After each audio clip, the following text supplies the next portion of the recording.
I'll just call this meeting to order. This is a special work session of the Westland City Council to talk about our budget and financial outlook of the city. I'm very excited to be here with our whole team of city staff and our consultant to help lead the conversation. So the first item of business, as always, is to approve the agenda. So I would entertain a motion from a councilor to approve the agenda today.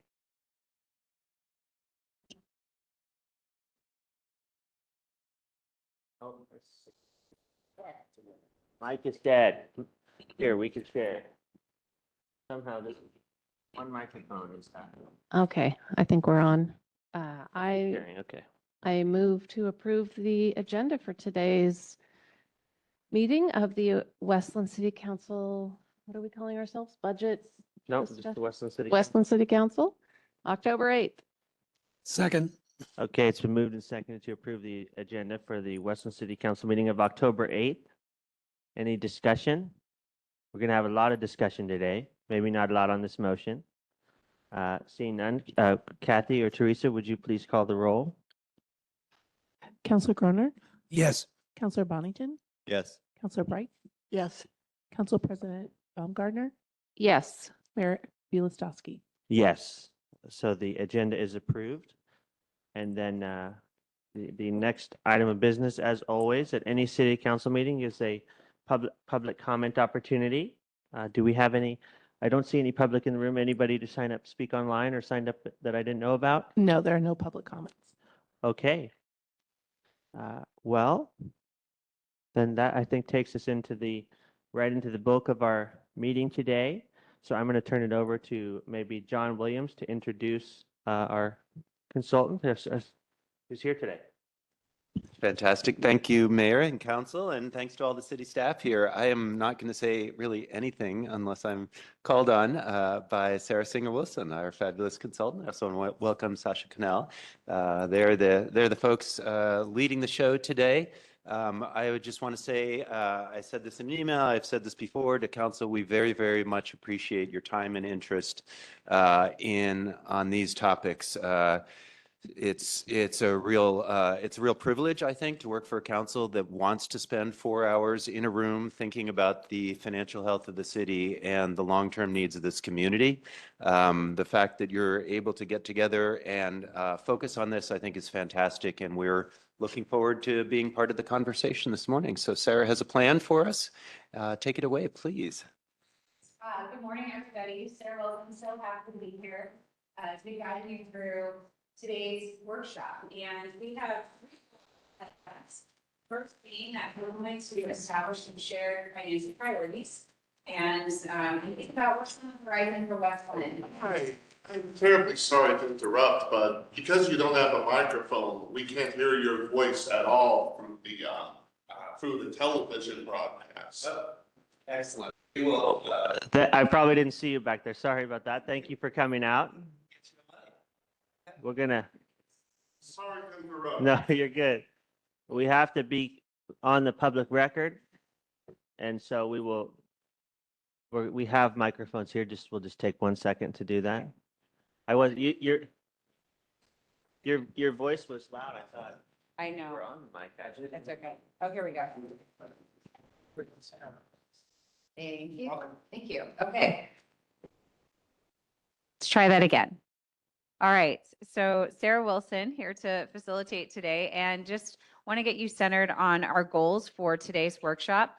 First being to establish shared financial priorities. So we're going to be having some discussion to be able to understand some of the challenges and opportunities on the horizon and think about where does Westland want to focus its energy in the years ahead. What are some of the opportunities that should be prioritized, in what order, and then one of the other goals is to think about what are the revenue options for funding some of these potential priorities. And so we'll talk through some of those options, and not here to make any firm decisions today, but to think about how do we want to think about these priorities, how might we be able to fund them, and then how do we want to engage the community on these topics and help the we want to make sure we walk away today with a shared approach for engaging the community and building support for whatever priorities the council decides it's going to center on. So that is our purpose for today. And so what we'll do first is I have a little warm-up exercise for you all to get us rolling. Then we're going to do what I call the SPOT analysis, which stands for strengths, problems, opportunities, and threats. And that will help us start to outline that bigger discussion and have some discussion around context. And then we'll take a break at 10 o'clock. After that, we'll get into building off that SPOT analysis. We'll start to focus on that section of the analysis of the chart where it highlights the opportunities, and we'll begin prioritizing those and talking through the funding options. Staff has developed a document that went out with your meeting materials for today that has that list of revenue options. So that'll be a great reference guide as we get into that discussion. And then following that, then we'll start to talk about the communication strategy. So what are our goals for engagement with the community? What are some of the stakeholders that we want to make sure we reach out to, and some of the tools? And you guys already shared some ideas with me in our outreach conversation. So making sure we get everybody on the same page to agree on that. And then think about what is the council's role in doing and supporting some of that engagement work and engaging with some of your constituents in the broader community. And then we'll talk about, at the end, we'll leave some space to talk about this work and get you on your way by 12 o'clock. Is everybody good with that agenda? All right, great. Well, first, to just get us all centered on our purpose, I want to just start with a brief meditation, kind of busy days, middle of the work week. So let's make sure that we're moving through our work with intention. So just take a moment to land, get your feet flat, your shoulders relaxed. Maybe take a deep breath in and out. And if your mind's still half in your inbox, that's fine. That's welcome too. We're here to slow down just enough to see the big picture. How to make smart, human-centered choices about resources, priorities, and communication. You want to breathe in clarity and breathe out the clutter. Let go of what's pulling you elsewhere. Today's conversation isn't just about numbers, it's about people, trust, and building a sustainable future together. Maybe one last deep breath. And let's show up with curiosity, courage, maybe even a little humor. We've got important work ahead, and we're here to do it together. All right. So for our warm-up this morning, I thought, we would avoid trust falls, but we could still do that if you guys are interested in that. But I thought maybe it would be really appropriate to do, since we're going to be talking about financial priorities and kind of how to pitch it to the community or engage the community, that we would do a rendition of Shark Tank, Westland edition. And so I'm going to break you guys into some teams to come up with a pitch. So you get a imaginary $20 million budget to invest in one community initiative. And you're going to have 5 minutes to come up with a pitch to think about what you're funding, why now, how it will benefit the community. Okay. And then you're going to develop a 1-minute pitch to share with the group. Now I also need from the staff side of this, I need 3 volunteers, 3 staff volunteers, or I could select you. Great. I see 3 hands here. We've got Doug, Lauren, and Alyssa. You guys are going to be our investors. Okay. So has anybody watched Shark Tank? Are you guys familiar with this concept? All right. So Alyssa, Lauren, and Doug will be reviewing and voting on and deciding whether or not they're going to invest in what you're pitching. So for our 2 teams, I think just for simplicity's sake, we'll have on this side, 3 of you and Eric. I gotta make sure it's even. And Sean, you guys will be a team. And then this side of the table, you guys are going to be a team. Okay. And so I think for this one, it would probably be easiest for you to get up and convene and take 5 minutes to think about What are you funding? Why now?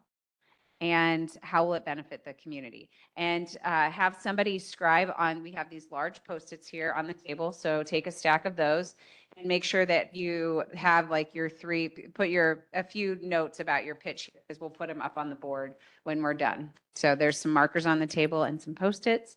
And so I would invite you to convene on your separate sides of the room and start discussing what Is your it pitches one are. project? One project, or you could package it. Okay. Like you could think about how you're packaging a few things to be considered like one project.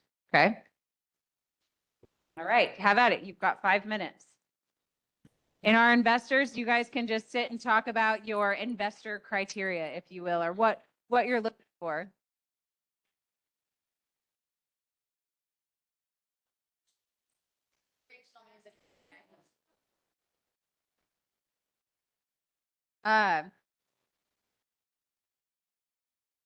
You get to each vote. You can vote on some, if it's something you would invest in. Okay. It's kind of for fun, but we got it.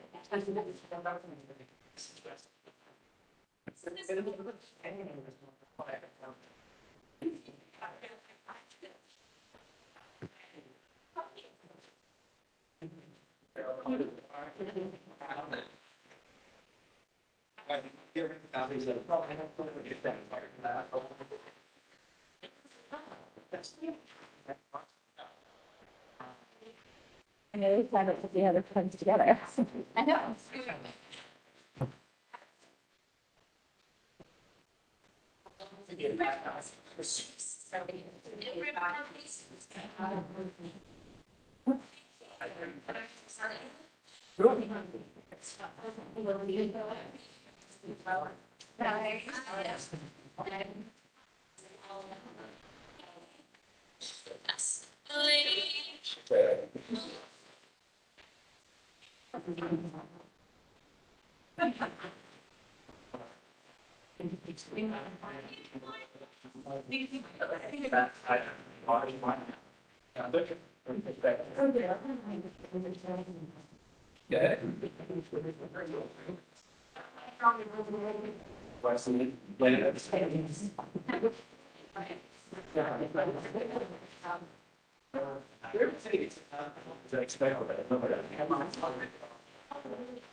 That's actually it. About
2 more minutes.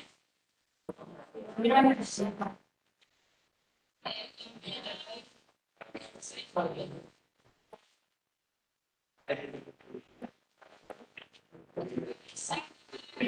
Oh my God.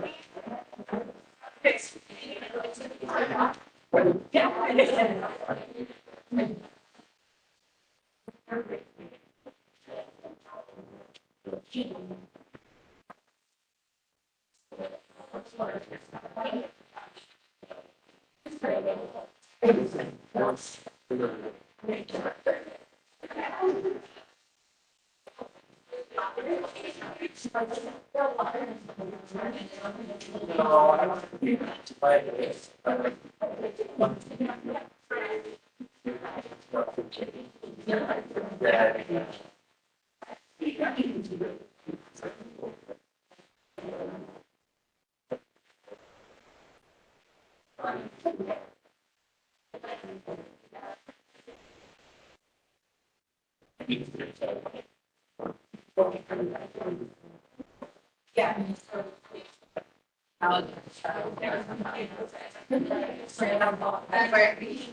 February. Always sexy.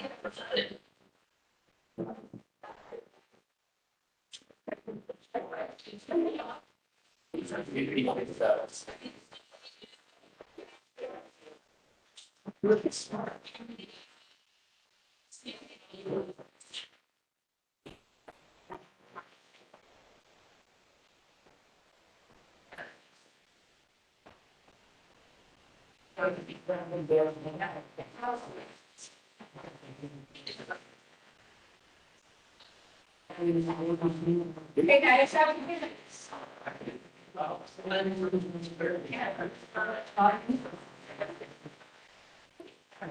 Okay, how are we doing? Are you guys ready? You guys ready to go? Okay. Are you guys ready? 30 more? It's all good? Okay. All right. All right, let's bring our teams back. Our judges, our investors, are you guys ready to hear these pitches? Who wants to go first? You guys want to go first? After you go? All right, they've got the most compelling pitch. Who's doing the pitch presentation? Okay.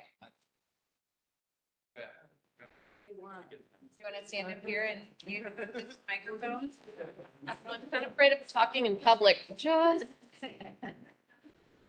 All right, start by telling us let's name everybody who's on your team. Your investment team. All right, settle down, people, settle down. So our team was the mayor, myself, Councilor Bright, Chief Mahuna, and Captain Rollins, and Director Megan Bigjohn. Our proposal is to fund a package with help from partners for our waterfront Phase 1, including transportation, realigning Willamette Falls Drive for a second Main Street, buying the marina down below the Arch Bridge, and below Territorial Drive. If anybody doesn't know where that is, I'm happy to take you on a tour later. And with then funding an additional park ranger and CSO for that, including in transportation, multimodal, partnership for multimodal support for pedestrian and bicycle, and also adding, eventually partnering with Oregon City to add the pedestrian bridge between Westland and Oregon City. And then for our outside partners, we would seek tourism-focused support from Travel Oregon and the Oregon Marine Board. We have a potential partner in an EV boat manufacturer that I've already been talking to called Photon Marine. They're a startup all-electric boat manufacturer that may soon be looking for a place to manufacture, so we could add industrial to that. There's also the potential for other tourism industry, paddle sport, manufacturing of kayaks, canoes, stand-up paddleboards, which are becoming more and more popular all the time, and partnering with tribes for their very important canoe journey, traditional canoe practice that they have, that all tribes in the region have been refocusing their energies on, and it would be great to partner with them because this is one of the areas that they used to traditionally canoe in, paddle in. And also, last but not least, partnering with resources for habitat and wildlife restoration. So there's our pitch. Thank you. Thank you. All right. All right, next team. Who's making the pitch? Oh, boy. Can I make it? All right, ours is perhaps a little less serious. but not too much less serious. It was myself, Councilor Groner, and Sean. So the first one is accumulating, purchasing commercial properties around the city as they're available, and either rehabilitating them or developing them, and then operating them and leases to stabilize the project long term.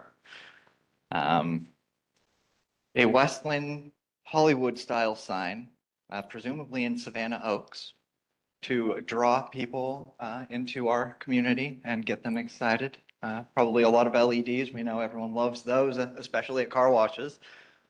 But a municipal fiber network, which since we don't have companies like Comcast and Verizon installing that right now to all of our neighborhoods, we could do it ourselves and operate it ourselves and provide high quality internet to all of the residents at cost. Street improvements, including taking over Highway 43 and getting it done, because that would make everyone in this city really happy. And then funding phase 1 of the rec center. So the theme here is a lot of kind of investment in long-term revenue sources that over time will not just stabilize the financial situation, but maybe start to take the tax burden off of properties over time if they're run well and fun. So.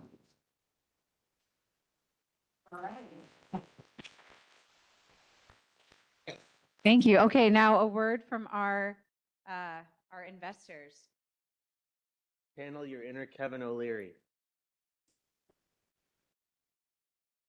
We just address 1 and 2 or how? Yeah, address 1 and 2. What was compelling about the pitch? Do you have any questions for our teams? All right, I guess. I'm processing still. Let's go over. So the criteria that we came up with were that it was sustainable. What demographic community does it help? How does it fit with council priorities? Does it help or hurt stabilization of the operational budget? And does it place more burden on staff? And what is the outreach to the community? So obviously, my thing would probably be what's going to help stabilize the budget the most. They probably were going a little bit for that, which I definitely like both projects, but I think that the second one seems like a little bit more of a stabilization with the purchasing of community properties and rehabbing them, and also the municipal fiber. I know the street improvements in the Highway 43 is a big council priority too. And rec center phase 1 is a big priority. However, with the rec center phase 1 comes phase 2 and 3. And so that is a concern about how we would fund that going forward. With the waterfront phase 1, there's the safety and multimodal. I like how they added a park ranger and a CSO to help support that. Again, this is part of one of our council priorities, so it is a big part of that. I know that there was some talk about industrial and manufacturing, and that of course will help with the stabilization too. So I don't have very many questions, but I think they were both great projects. I don't know if I'm supposed to vote on one or. You guys can all vote as a whole if there aren't any other comments or I'll let. questions. I do, I have one. Please address the concern. So the concern about the phases of the rec center going forward would be that the first story of the rec center, it would now be 3 stories. The first story would feature retail community-based businesses, and the leases from those would help not only sustain the operations over time, but contribute eventually to paying for the next phases. My question is.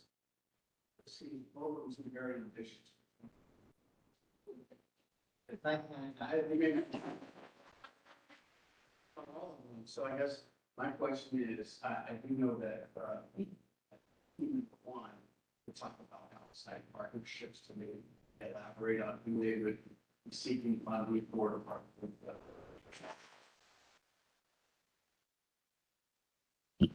Thank you for that question. Yes, we would be focusing on public access, which is a high priority for state and regional government. Use their microphone earlier. Question. As a reminder, please use your microphones. Can you hear me now? He's going, we're doing a All right. So repeating the question, it seems ambitious projects for $20 million. So I asked Team One, do they have other funding partners that, and how committed are they to contributing to make sure that these things can happen? So we're very committed to that, bringing in partner monies. So tourism entities like Travel Oregon, support from Oregon Marine Board, and then other regional government partners for funding to focus on public access, among other restoration and kind of regeneration of this area. Okay. There you go. So, judges, our investors, do you have any, or are you guys ready to wield your votes? What package are we going for? 1 or 2? I'd go with number 2. Number 2. Alyssa, 1 or 2? I guess I do have one clarifying question for group 2, and maybe I missed it, but was there any discussion on impact on current staffing or using any of the money to increase staffing so that you could support this ambitious package? Well, we only had 5 minutes, so I know. we didn't develop a fully detailed 50-page PDF. Unfortunately, I would have, but yes, that's exactly what would end up happening with the revenue from the commercial property investments. Those would go to that. As a result, like staffing's a super high priority, but got to raise the money first, so it's an investment. All right, Alyssa, do you have a vote for 1 or 2? I appreciate that answer. This is really hard. I like both of them, but I think given that answer, I would also vote for number 2. All right. And Doug? So for political reasons, I'm going to vote for number 1. Because the mayor and half of council sits on that, and I want to keep my job. So, kidding. But no, I like the one idea. I think it fits into some of the things that we're trying to do, especially if they're able to get funding partners as well. All right. Well, thank you for indulging in the Westland Shark Tank edition. It looks like both proposals have some investors, so can both move forward in some capacity. A round of applause for our teams. And just a preview of maybe what a part of our discussion will look like later this morning as we get into really talking about real opportunities, and not that those weren't real opportunities, but funding that could align with those. I think one thing that you guys will also be considering, you didn't touch too much on how you're going to make your pitches to the community. And so just know that we will be doing more of that later as we think about how to pitch it to the community and engage them on those topics. Anything that was challenging about that exercise? Yeah, which part? The time constraint and considering all of the many intricacies of this. I mean, I've been thinking about this for 9 months, nearly every day, and I still have not probably covered all of them. So Okay. to try and even write them down in 5 minutes is insanely difficult. Yeah. So yeah, making sure cover all the bases. Okay. Did you guys have any challenges right out of the gate or anything particularly difficult or helpful about this exercise? It's all unfunded. All Okay. unfunded. The resource piece of it. Can I do one that might Yeah. be a shameless plug for what we're doing today, which Sure. is that when you get folks who have been spending time thinking about really different things, they come in and their first idea is about that thing, right? Like Yes. I've been thinking about Highway 43, so I want something on Highway 43, right? And so having 5 minutes to coalesce those different perspectives into a group plan is tough. So sometimes the group plan is 5 different things packaged. Yes, yes. And I think we'll get into this. I was hoping something like this would come up. We'll get into it later, but you can't do everything. And sometimes diluting a proposal too much can make it really hard to sell it to a community. And so today is the work of having that conversation of what is something that we think that we could build consensus around, and that would be a really compelling sell, and just recognizing that everything realistically can't get in there. That is I think that's the hard work that we'll be doing today. So, but I feel like this group, just one of the things I was so impressed with in the outreach is that you guys seem to have a very wonderful working relationship and dynamic. So I feel like we'll be able to move through these conversations very successfully. All right. Last thing we need to do before we jump into our dialogue around problems, strengths, problems, opportunities, and threats is just to set up some guidelines for success. So thinking about the work we have ahead of us, what's going to help us be successful in our work today? What sort of ground rules do we need to put up there? Anything come to mind, or do you guys have anything at your regular council meetings that seems to work really well? Are you saying ground rules? Yeah, like our guidelines, ground rules sound really, Guidelines? yeah, There's guidelines no for ground. success. I just want everybody, including our staff here, and thank you all for taking the time out of your day to participate in this conversation. Just feel comfortable to share your opinions and know that they'll be heard by the council. And this also to my council colleagues. And we're a very collaborative group, and this is really about trying to address the critical needs of the city and for our community. So just look forward to hearing from everybody. Okay, so everyone participates and shares perspectives. Other guidelines for success? Yeah, Councilor Garland? Yeah, something implementable, something concrete that we Okay. can do. Clearly, we can't flesh out full proposal in this 4-hour meeting, but at least the first step of that. Yeah, that's a really excellent one. So some people think at different levels. Some people are very maybe thinking at a very tactical level, for example, like a park ranger, but trying to think of what's the overarching thing. I think all ideas as we start kind of brainstorming and getting ideas up on the page are welcome, but just know that we're going to refine those into maybe some overarching buckets so that staff can do the follow-up work of kind of fine tuning that later and figuring out, some of the details and tactical things that might go into those big buckets. So, but for the purposes of brainstorming right out of the gate, I just want everybody to feel free to share whatever that idea is that's percolating in their minds. Okay, what else do we need to be successful?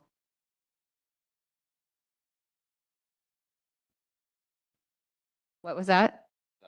Oh, do you have something that you'd like to share?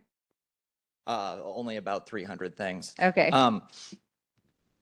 I think it's important that whatever our solution is, obviously we've identified a number of things we'd like to fund. I don't think we have a shortage of those. The importance of figuring out how we're going to fund those, I would like to do that with a mind towards making sure we've turned over every rock and looked under every couch cushion before bringing anything to taxpayers to vote on. Cover all of those bases, not just performatively, but truly, so that we can really go to them and say, hey, we've looked at every possible revenue source before coming to you, and this is now what we will need you to support.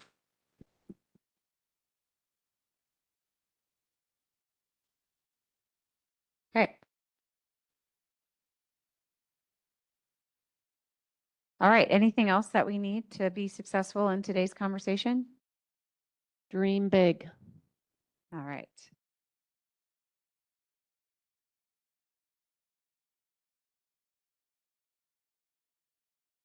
Is that in conflict at all with this work towards something tangible? Can we do both things? Yes. Yes? Yes, okay. Yeah, I don't think I don't think those are in conflict at all, honestly, because I think some of the big dreams are very specific things. They're just big for our community. So if you look at either of these lists that just came out in 5 minutes, you know, a thriving, exciting Willamette River waterfront is big, but is also actually within our grasp and tangible. So I think if we approach them correctly, I think they're completely compatible. Okay, anything else that we need to be successful today? Are we good with this list? All right, everybody's going to participate, share their perspective, ask good questions, challenge ideas, all of that's welcome. Work towards something tangible, consider all the funding options, and then we're going to make sure we continue to dream big as we work through these ideas. Okay, let's get into our SPOT analysis. Now, I have to use this microphone. Some people call this a SWOT analysis. I think in local government, it's not always about weaknesses. It's more, so the problems element of that feels more relevant to me for using strengths, problems, opportunities, and threats. So just a moment while we change paper here.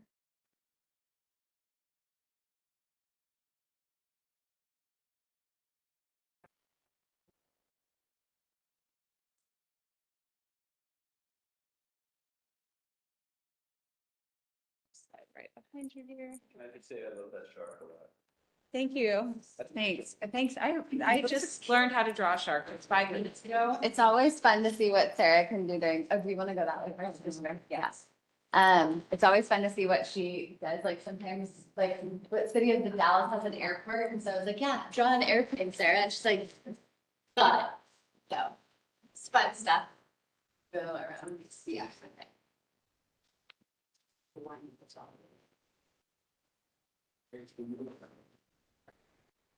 Okay. Keep that over there. All right, so I find that when we start this exercise, it's typically easy to start with the strengths of Westland. And so in your exercise, in our outreach, I asked you all about things that you make sure that we preserve into the future, things that are really important to the community. So let's highlight some of those strengths to get us started. What are some of Westland's strengths? And just a reminder, use your microphones. Small town feel. Okay. I hear that a lot from the community, that people like that. Yeah, definitely a prominent theme I heard in our conversations during the outreach. Go ahead, Councilor Groner. We have a fairly prosperous community. Okay. Like economically? Yes. Okay.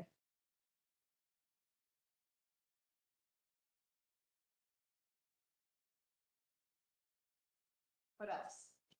Okay. The green spaces and access to the river.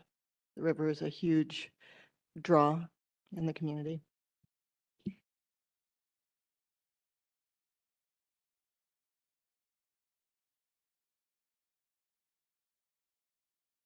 Councilor Bonington, I don't know what order you guys are putting your hands up.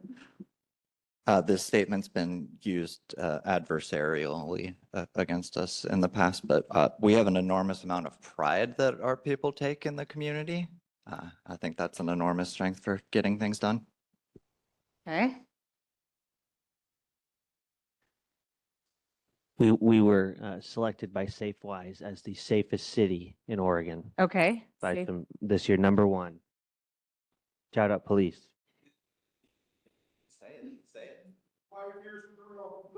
5 years in a row. And that's based on crime data and related things like that. Oh, awesome. Okay. I would like to encourage our staff to raise their hands. Oh, yeah, For things. I assume that's part of this. Yeah, just the please. council, And so like, just to- I can't, So you guys know. if I'm writing, I'm not always seeing you raise your hand, but if you guys keep shouting stuff out, I'm adding it to the board. So go ahead. And then Lauren. We have a low tax rate, real estate tax rate. Some of you talked about that as like, Put that in weaknesses. It's It's it's both. both.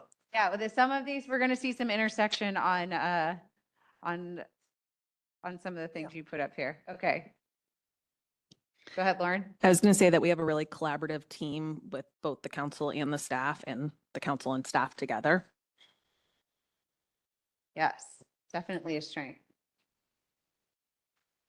What else?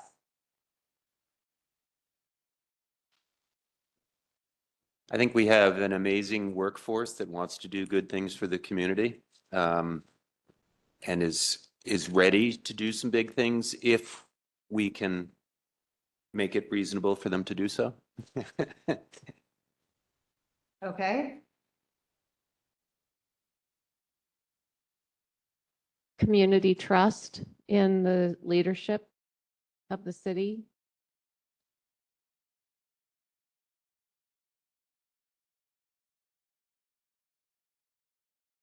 Yeah, that's very important. We're going to move forward with any big projects.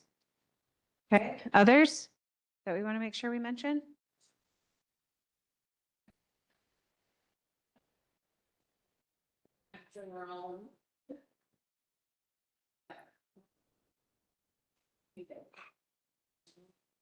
Lauren stole mine, but to expand on the collaborative team, I think we have a collaborative relationship between city staff and the community as well. Okay.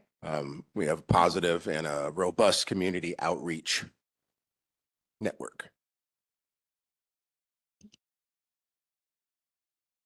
Yeah, for a city of your size, our team was impressed with the level of the number of ways you do outreach in your community. Seems like you've got a really good engagement infrastructure. Community engagement.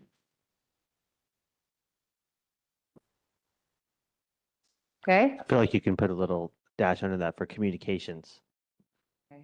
because we do have a good, like you said, for a city of our size, the level of communication we do with the newsletter and the biannual newsletter, the email newsletter every week, and then the biannual print newsletter that hits every single household in the city. Yeah.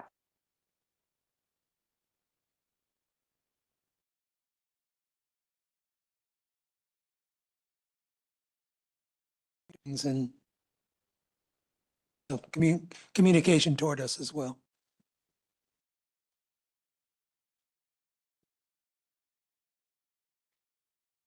Okay.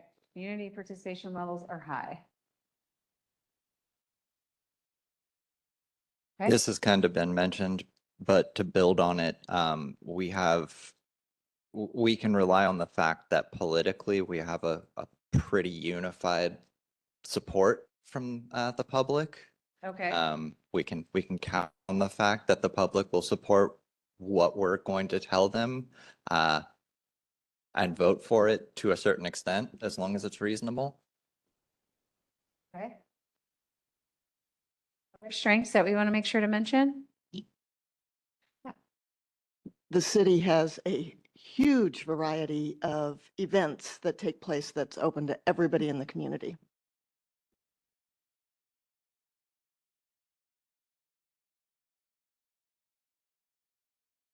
Right. Again, probably why you have great community trust and opportunities to engage. Okay. Anything else? You might think of others as we move through the other areas. Yeah, Megan? Library, community center, will use. Okay.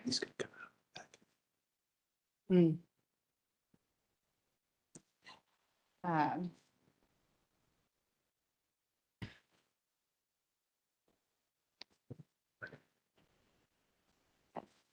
For the good of the order, I was going to repeat that our facilities of the ACC and the library open to the community are well used and well programmed. And I don't know if this would go underneath robust community engagement, but I wanted to mention neighborhood associations. And I think we already mentioned advisory groups, but we just call them CAGs. Community advisory. And neighborhood association. Yeah, exactly. Thank you.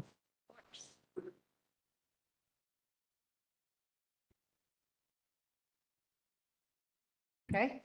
I have Yeah. one that I'll add. Ooh, it's on. It encompasses several things, but I think reputation, our reputation as a city, as a police department, has really improved over the last several years, and that gives us the opportunity, it gives us a huge strength and opportunity to be able to go out to the public. So I would think reputation is a big word, at least for us. Yeah, that's very important for trust. Okay. Any others? Good place of strengths to draw from. And it's important to talk about these because they can also translate into how we frame up opportunities. So wanted to get those up first. I'll add one more. Yeah. Just under the workforce, I think it's important to note that, like, I spoke with this, the city picnic, but we have like a small staff, but they're very like efficient in their work. So just to note that it's an amazing strength that we have, for example, like all these several staff that are departments of one, but do the work of 4 or 5 people, or like, whether you're talking about every staff, every department has this, but like Parks Department running the events, we have just a couple of people that are able to put on these incredible events over the summer, and it's just amazing what we're able to do with the small staff that we have. Okay. All right. Delivering big services with a small team. All right. Any others? Okay.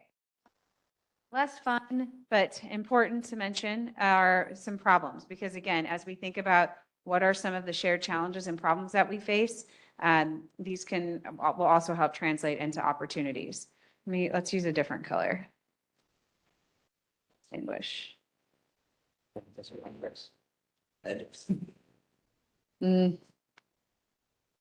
We could use red, but well, I already got some red going on up there. We'll use purple for this one. Okay. What are some of the problems or challenges that we face?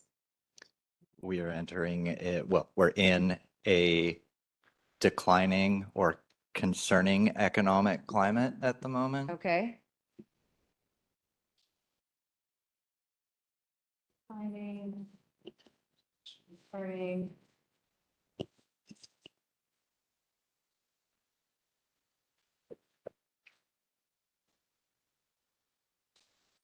Purple might be dying.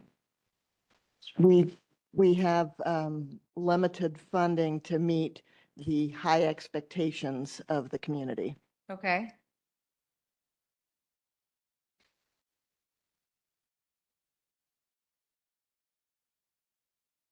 And I think to add to that, some of our funding problems are outside of our control.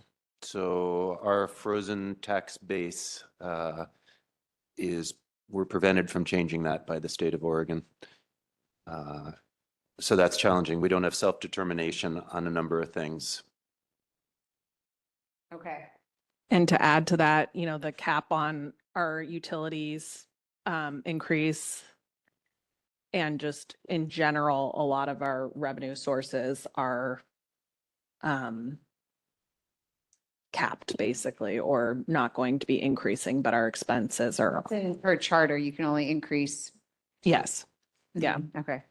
And then just a lot of our other revenue sources from our outside sources are going up minimally or going down as time goes on, and our expenses are increasing as time goes on. So declining revenues.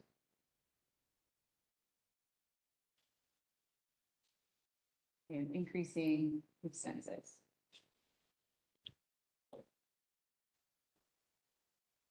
I don't know how you'd write this, but the conflict that exists sometimes between state mandated rules and the community's wishes. I'm thinking of housing, expediting housing development, and the community not wanting trees to be cut down and not wanting rules changed to allow more density at times. Okay. So examples would be, all right, so state mandates around, well, I guess it's housing density. What other state mandates maybe cause heartburn with the community or cause challenges for operations? Well, the most contentious council meeting I remember having in the last 5 years was about homelessness. Okay. I don't know how you want to express that, but that brought the most community and the most anger, hostility. Okay. The lack of local jobs in terms of commercial and I guess industrial. Okay, so lack of.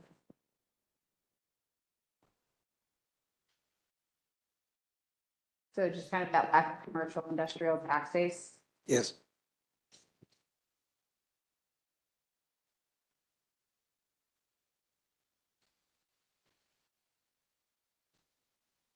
Okay. To go with that, we have basically no land left. We have a little, but not very much land left to expand to. All right, so limited land inventory. For development. Developable, why can't I say that? Developable land, yes. Also, the city doesn't own very much land, especially in some of the priority areas that the community is interested in. Okay. Except for parks. We own lots of land, but not in the places we want to do something. I want to add on here that it was mentioned above, as a strength in our great team. As an organization, we're thin in a lot of places. You know, if Jeremiah left, I don't know if anyone else knows where the fluorescent bulbs are stored.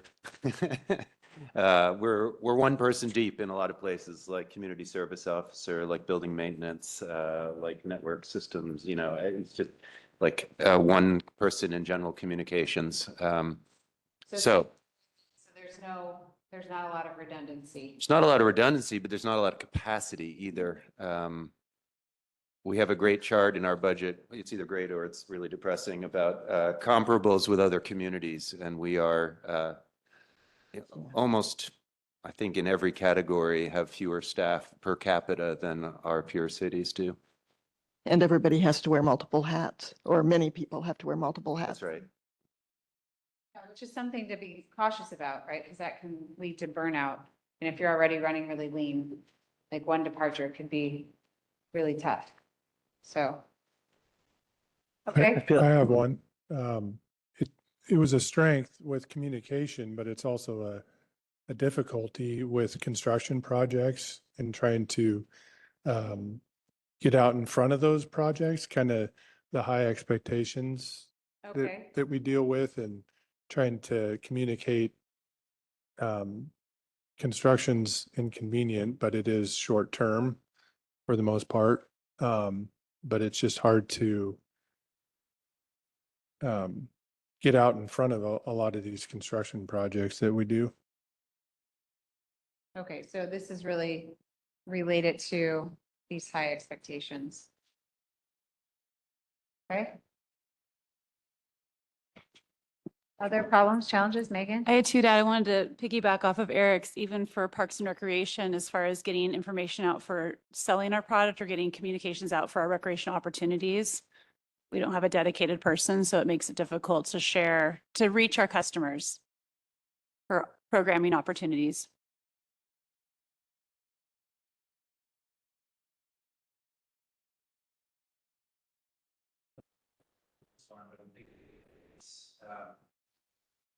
We're the safest community in Oregon, but sometimes something really serious happens and our police officers can get called in the middle of the night to an incredibly intense situation. Communicating that we're safe, but there's also public safety needs is a strange, hard balance, right? Okay. And I think like not assisted by the Westland tidings that lists all the comical calls that we get, but not a lot of focus on the calls where someone's got a knife and is threatening themselves or a family member, So I don't know. There's even a broader category of like public awareness of what we do to make the community as livable as it is. Okay. So maybe that's a bigger one than public safety, but I always think of it in the context of public safety. I don't know. Chief may have. Yeah, I would say that, sorry. I think it's a strength and a problem in that the city is very responsive to every inquiry into the city. We try and get back to everybody. But that can also be a problem for us when we are spending a lot of time responding to the same person with the same issue 100 times. Does that make sense? Yep. So it can be, again, it kind of ties into these high expectations. It's really time consuming to meet those. And when you're already running very lean. And then also I wanted to capture this one that John mentioned, just creating awareness of what it takes to make West Lynn as livable as it is with the community, that's a challenge. From a data standpoint, I think police response times have gone up a little bit, which is it's just concerning and something that the public, I'm sure, would be concerned, but not a huge increase, but just we need to address that at some point. Okay. Response times are up. And another thing, just that my final comment is on the perception about taxes in our city, where people their taxes are high, but then threading the needle and communicating that, hey, your city portion is very low compared to other cities, and because of the frozen tax rate, creates some just communication challenges about the needs of the city, and then the perception that we're a prosperous community, but the city government itself is Mary said in the past, low-key broke. Low-key broke. Yeah, and the general lack of knowledge of what different government does what different thing. Does the city do dog control? Does the city do paramedic? Does the city do, pick your thing? I think you would do a poll of the community and folks would be confused. So defining what we do and having people understand those challenges. I think if we're going to ask the community for support on a thing, they have to have a clear understanding of what it is we do and what we don't do. Okay, so a clear understanding of what's included in city services. Yeah.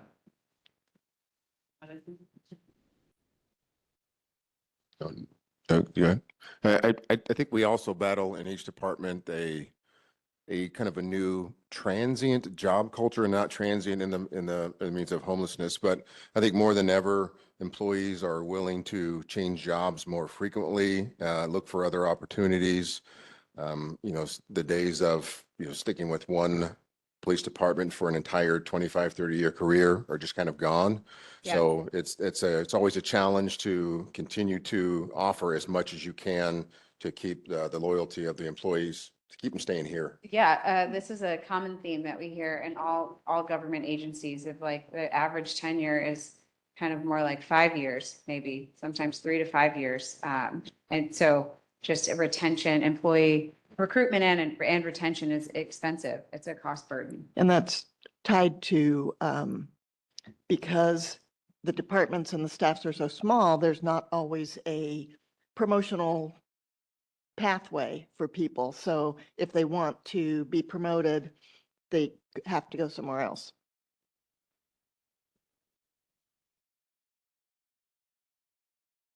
I also think that there's a challenge with communicating to a public who feels all their needs are being met. So we live in a space where people are very happy with what they have. And so so they're not being, so in the communication world, we're spending a lot of time trying to figure out how we get to all our constituents. So obviously there's social media, but some people don't do social media. So how do we engage our community by letting them know when they're feeling like, well, I don't really need to worry about too much because this is why I live here. And they're not necessarily paying attention to all the things, both from an opportunity standpoint and from a informational standpoint of what happens in our city. Okay. to also capture that piece about Amazon. That's a really good point that Doug is making. That's something that I noticed starting working in the school district, which is where I came from, is that there's almost because of the perception of wealth in the community, if you're, the people who aren't wealthy are invisible and in fact don't exist somewhat because in the needs basis. So when I went out as a member of the Transportation Advisory Board to Metro to seek funding for projects that we needed attention to help our corridor of in the in the transportation chain, we were told, well, we're not a high needs area, but I know there are people of high needs who suffer and they are not counted because of the perception of wealth in the community. But we are actually a 25% rent burdened, over 25% rent burdened community, which I'm not even sure if people realize that, not people in this room, but the general community. And the regional partners need to know about that too. Okay. Other problems or challenges? I would just add a potential budget deficit, Hmm. just to make sure that's on the list. Ignore that one, okay? We hear, just generally, we as government hear that we need to look at cutting the fat or trimming our budget before we request more money. Well, in this case, we don't have any of that to do. Okay. We're already at the very bottom. We're running lean. So we don't have the ability to go without any more than we already are. Without compromising quality of the current service levels. Badly.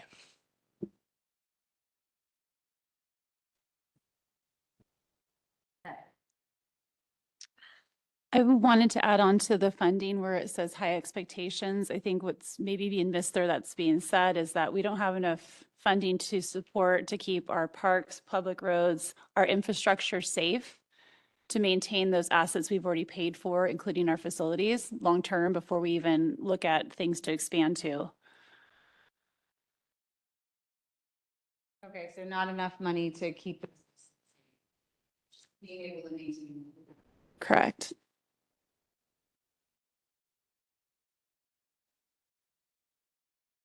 All right. Others? Did we get the majority of it? I know, it's depressing. It is depressing. All right, let's talk about, let's shift up to opportunities, less depressing. What color do we want to do for that? Green feels good. Green for go. Okay. Sarah, can you clarify for us the difference between strengths and opportunities? So this is where, when we think about, and again, I see problems can also be shifted into opportunities. So thinking about it, this is, so a lot of the strengths that you mentioned up here, so I'll talk about problems again in a second, but a lot of the strengths you mentioned up here are around lots of like high levels of public trust, lots of community events, great engagement. So that could translate into an opportunity around how we do engagement of like, this might be a good climate for making an ask on the ballot. So I think you could highlight that. If you were to translate a problem into an opportunity, so this one that Megan just mentioned of like, we don't have enough funds to maintain our assets. So what would be maybe the initiative that you might propose as an opportunity, potentially a funding package that shores up or is going to provide some sort of sustainable revenue source to maintain the assets that you have? Or it could be, is there another initiative or something that kind of thinking back to your warm-up exercise, something that's going to generate some revenue, like thinking about how to expand your tax base, things like that. Does that make sense? So that's how you start to think about these things and how do we translate that into an opportunity? Anybody want to get us started on that front? I know you guys have ideas. I can get back to the outreach notes if you need inspiration, but I know there's ideas out there. Well, one opportunity is that we as a city and city council have been pretty judicious with our asks of the community for funding. We really haven't. I was thinking back to this recently and responding to a constituent. We've only put 2 bond measures on the ballot and neither of them resulted in tax increases. So they're at least since, I think since 2018, we haven't done any sort of request from the community. So I think that's an opportunity and it's kind of strength and opportunity, like just being able to say that we're not a city that always goes out to ask the community for things. We're very judicious with those sorts of requests. I think one of the themes there is we have a great track record of fiscal responsibility, I think is what you're saying. There's a great story to tell about living within our limits, which comes from both the strength and the problem part. Yeah, I refer to this as cap space, like in the NBA team sense. We haven't used up, first of all, the cap within measures 5 and 50, but also we haven't asked for a lot of things, so we don't have a lot of municipal debt behind Okay. us. We have some credibility in saying, hey, we need more money.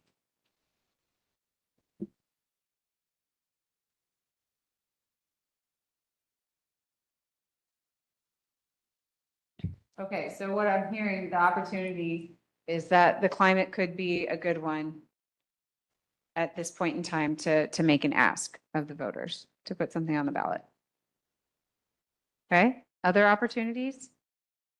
Kind of going onto a more tangible realm, we have an amazing natural resource, which is the Willamette Falls, and also partners who are interested in working with the city and who are attracting millions, tens of millions of dollars as we speak. And the South Portland metro area does not have a major conference space / performing arts space. Think Reeser in Beaverton, something along that level. And we could potentially seek to place something, a hotel or something very significant near the falls that would be an amazing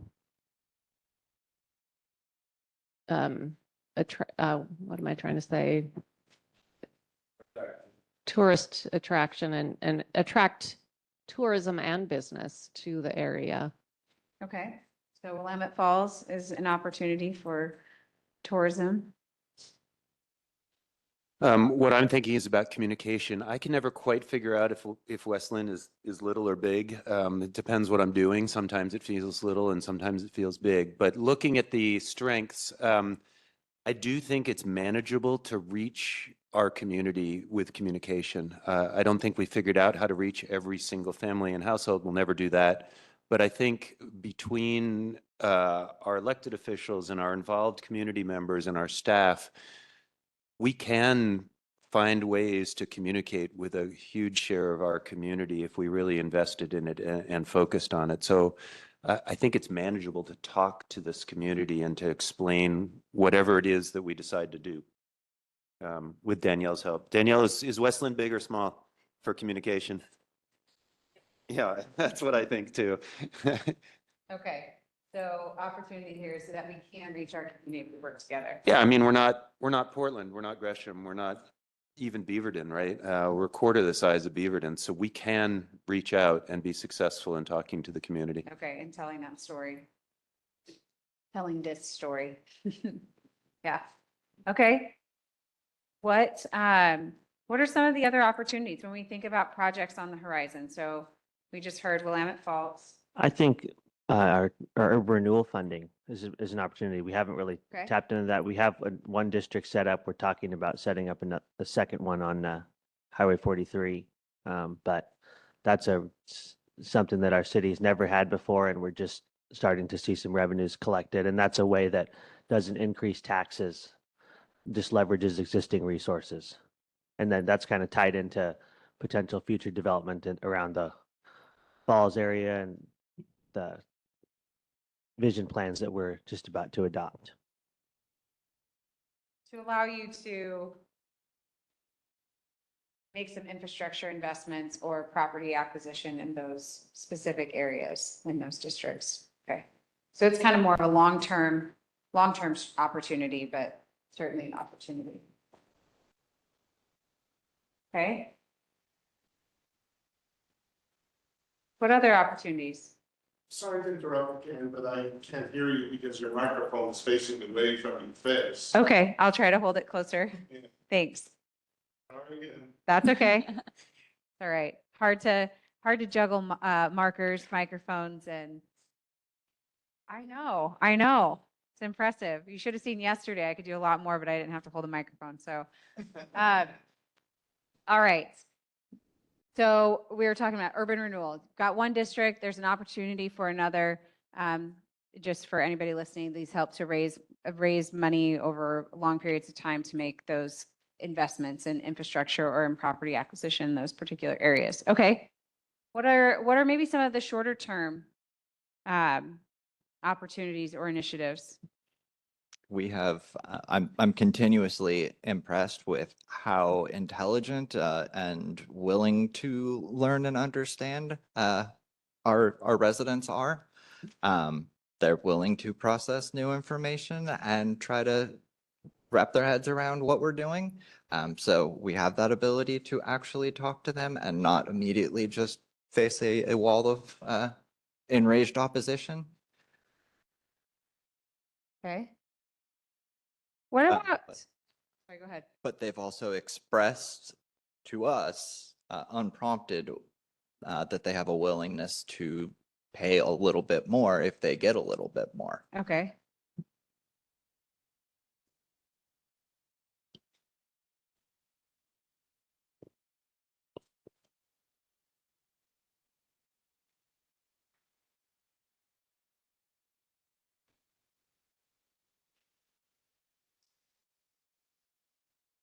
Okay. I think we have an opportunity here through this process to take some stuff off of our plate and to become more laser focused on, I don't want to say the realities, but we're facing a pretty significant budget crisis in a couple of years. And I see a lot of expansion ideas on the board, which is fantastic. I think they're going to bring stuff to the city, but we can't do everything, right? Somebody used the word dilute earlier. The more we dilute this problem, this budget, the least effective it becomes. So the opportunity here is to, through some very tough decisions, whittle down what's going to be in the 3 to 5 year plan and what needs to be pushed off to the 10, 15-year plan. Any thoughts on have you guys had any conversation about what types of things could shift and how you deliver services? Anything that would move off the plate? But service reduction is one opportunity. Okay. I think we also have a few opportunities of different funding mechanisms that we can use. We've identified a few and, such as like a local option levy, a public safety type fee, maybe potentially a geo bond.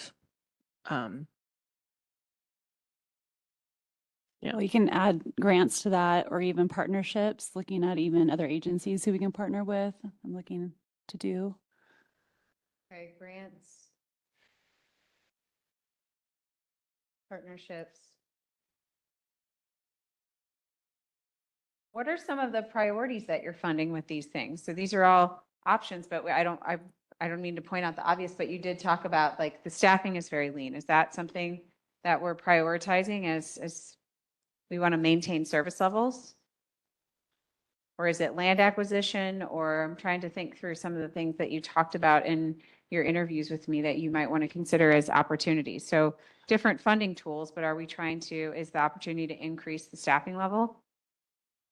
I think that's one of the goals, especially in the departments where we're very lean and at risk of burnout.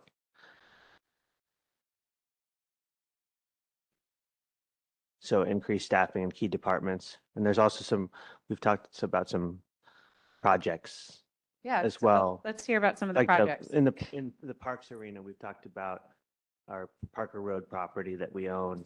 Parker Road. Yeah, we already own this piece of land there, and it's where Music in the Park takes place, and maybe we could do like a community process to explore like a food cart pod and a better space for music in the park.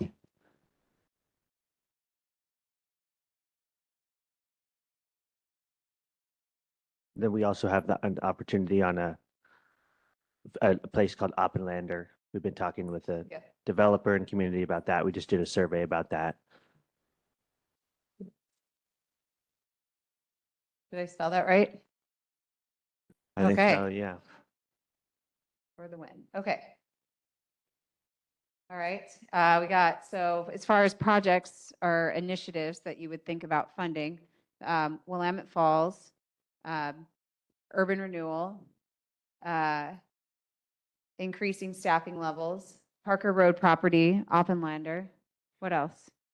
It was suggested last night by our consultants on our waterfront vision process that we do some kind of initial, it's not even phase one, it's kind of pre-phase one, community amenity to start helping the community come into a space that no one has even thought about being a Okay. community space. So community amenity on the waterfront? Yes, that's the shortest way to put that.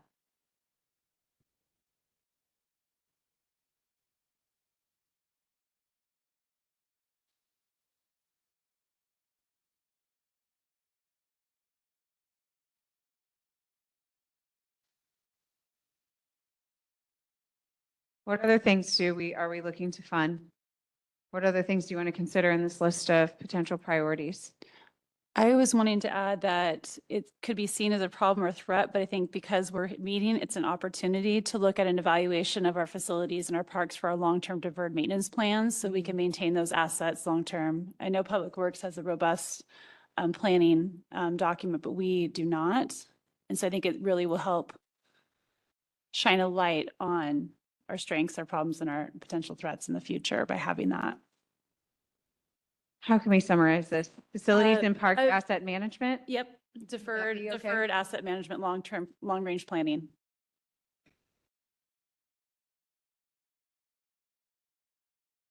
And that's all about taking care of the things you have. Right. And being able to know how to budget it 10, 20 years down the road.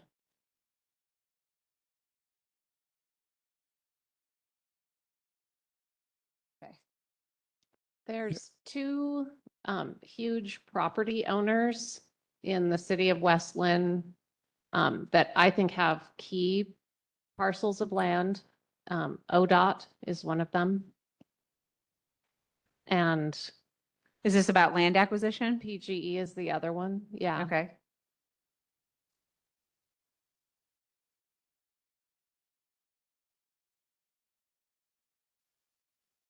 ODOT and PGE are the owners? Yep.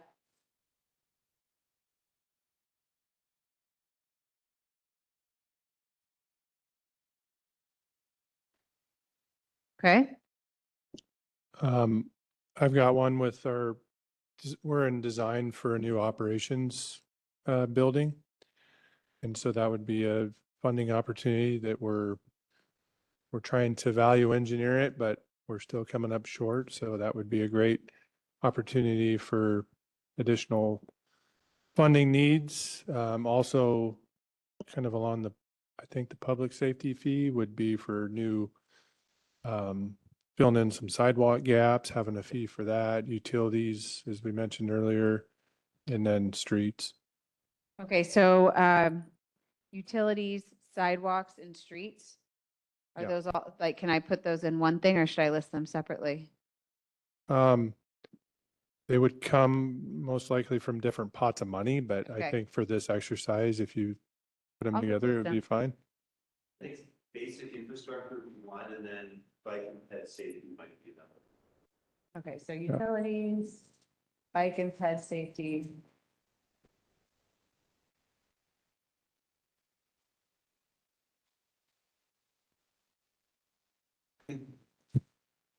Can we see that? Okay.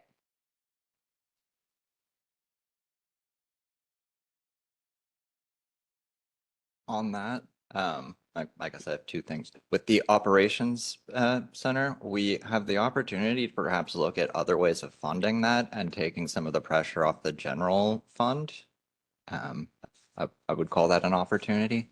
But also separately, we're in a position where many of the things we can consider right now would actually, in my opinion, increase property values, which increases revenue ultimately, but it makes for a very compelling case to voters that we will actually be sort of having a return on investment for supporting these things.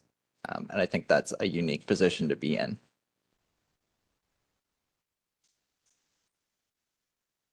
Okay.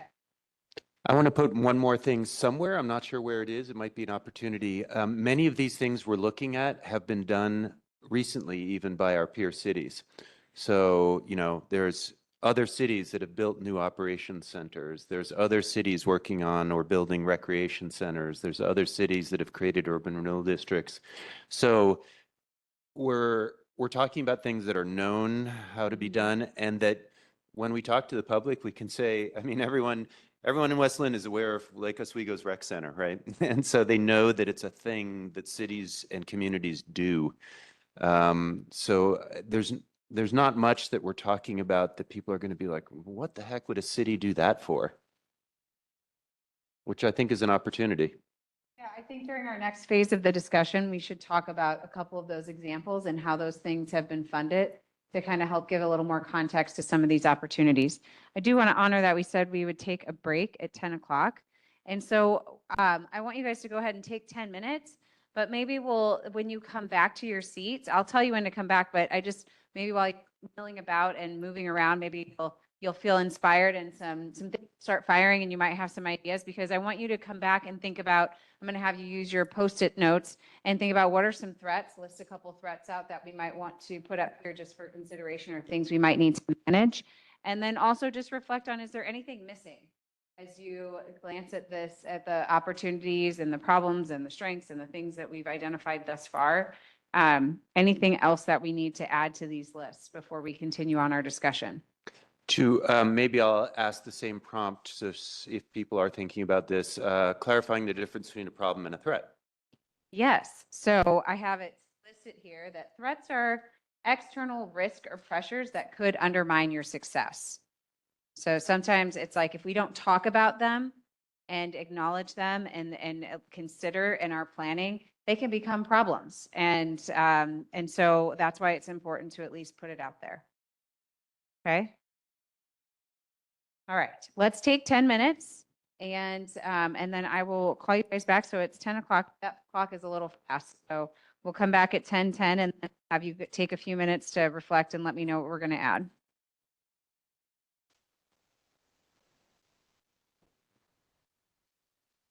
A little bit? You said that no? No. God.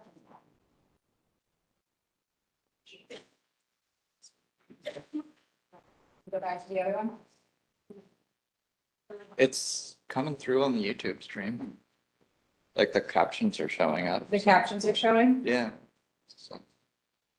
But you can't hear her? Can you hear me? Testing, testing. The feed can, Yeah. Okay. It's fine.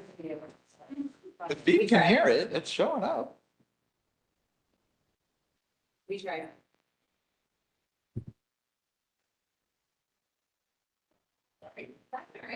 Thank you. I used to work at a karaoke bar, so this is very familiar. I can hold trays of drinks and a karaoke microphone all at the same time. All right. We're not going to do that right now. We are going to get back to financial priorities and talking about those. Okay. So before the break, I told you all that I was going to give a few minutes to just reflect on using your Post-its, first identifying any threats that we might want to manage or consider. So external risks, pressures that could undermine success. like one example, just to kind of get you thinking down this path, if maybe some of the other taxing jurisdictions are all going out for bond measures.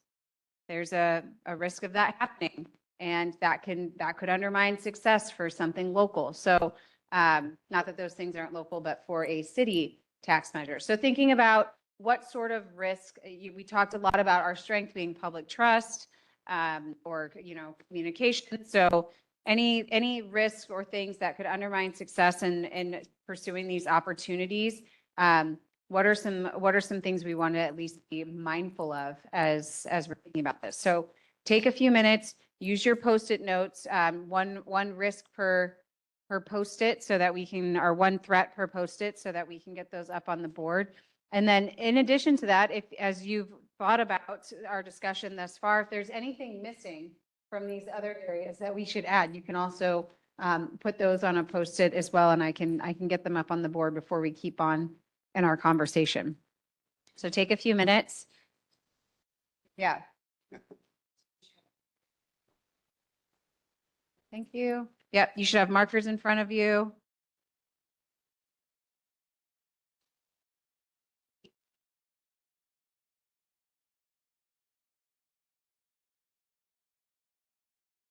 Couple of minutes and then we're walking up and sticking them on. Couple minutes, and then, yep, come on carefully, come on down. Don't trip on anybody's things or any cords, and get them up on the board here.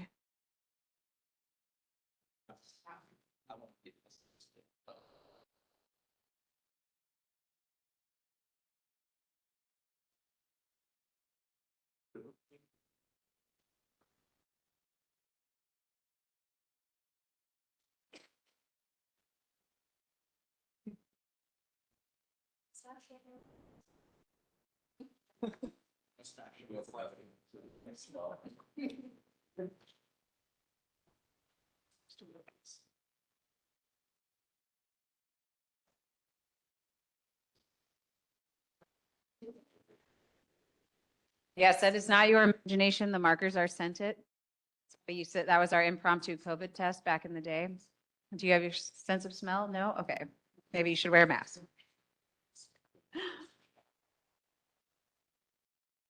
My bad jokes will be here all day. All right, once you have your threats outlined, again, just come on down and let's get them up on the board. Like the other tax jurisdictions things, I think that's great.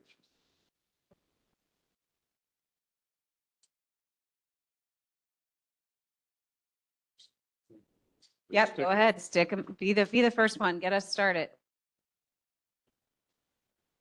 All right, perfect.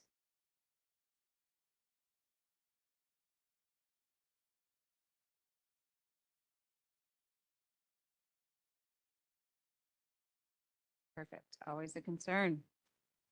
What's happening? Some other people stole mine, so I couldn't do them.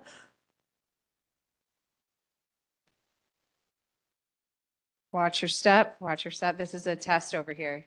We're testing it's an agility course.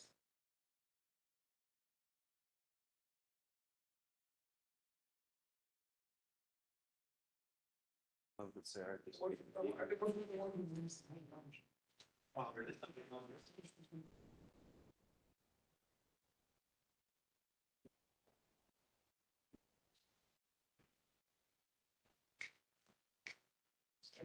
Okay. All right, any other threats? Just a couple. Got it? Yeah. Here, I will help. Okay.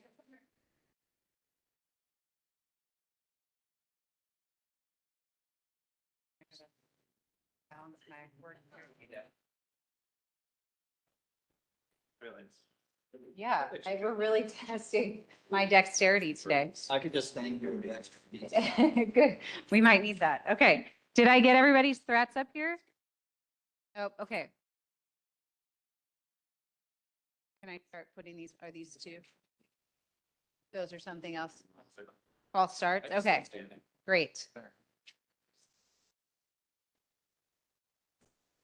All right. Any others? Did I get them all? Okay, one more. Come on down. Yes, no. Okay, I'm going to start reviewing these with you so you can think about these. All right, so threats that we have, cybersecurity, that's a threat. What happens in the event of a cybersecurity attack? Like take down the city's finances, systems? Yes, all of the above? All the above. All of the above, okay. Continued increase in costs to improve infrastructure, cost of materials, time, things are not going down, okay? The economy, what's happening? I don't know. Do you? Okay. Being too broad with our objectives and not focused enough. Yes. Why is that a risk? Or why is that a threat? Much more difficult to get the message out to get Yeah. the voters behind Yeah. us. How are we making our compelling Shark Tank pitch if we're diluting it, diluting our ask? Okay. Next, a vocal minority pushing the narrative in the wrong direction. Yes, that would be a threat. The failure of a measure, just complacency. Competing priorities. That kind of goes with this too broad. Oh, got it. Okay. Uninformed but vocal community members. All right. Federal funding and state funding, ... What's happening It's a there? minus sign. Yeah. What's that? It's a minus sign. Oh, a minus sign. Oh, decreasing or too. It could be both. But yes, what's happening? The levels of funding are not increasing in that direction either. Current anti-government narrative, waste, fraud, and abuse, obfuscation. I don't know that I can say that word. Obfuscation. Thank you. Digital platforms stoke outrage and misinformation by design, AI, loss of traditional media and trust. Yeah, so that's also a threat. Many residents already can't afford the cost of living. Yes. Other threats, seismic, fire, COVID-2, economic upheaval. We already kind of touched on that one. Communication issues. So comments not aware of the portion of taxes are low that go to the city and its impact on staffing levels. Yeah, so there's just a lack of awareness about that. Other governments floating tax measures or raising fees. Yes, thank you for writing that one down. Voters turned down the water funding. When was that? Recent? How recent? A couple of years ago. 3 years ago? Okay. And then a recession or economic decline, wage stagnation or inflation, and just overall money's down. Money is down. And then risk of failure with the community. So making sure there's support for priorities and not going too big. Okay. Any others or any of these that you want to elaborate on or have questions about? Yeah, these are all good threats to be aware of, which I think, one of these, again, this one, like competing priorities being too broad, thinking about all of these threats, like having a really focused ask, I think is going to be really important, which brings me back up to this section of our chart here of making sure. So when we think, where I'm going with this is I think we're going to get into the communication strategy last. And so I think we have a lot in here about community trust and how we engage, and opportunities for engagement are implicit in some of the things you've talked about. But where I want to focus our discussion right now are on the funding tools and then the things we're funding.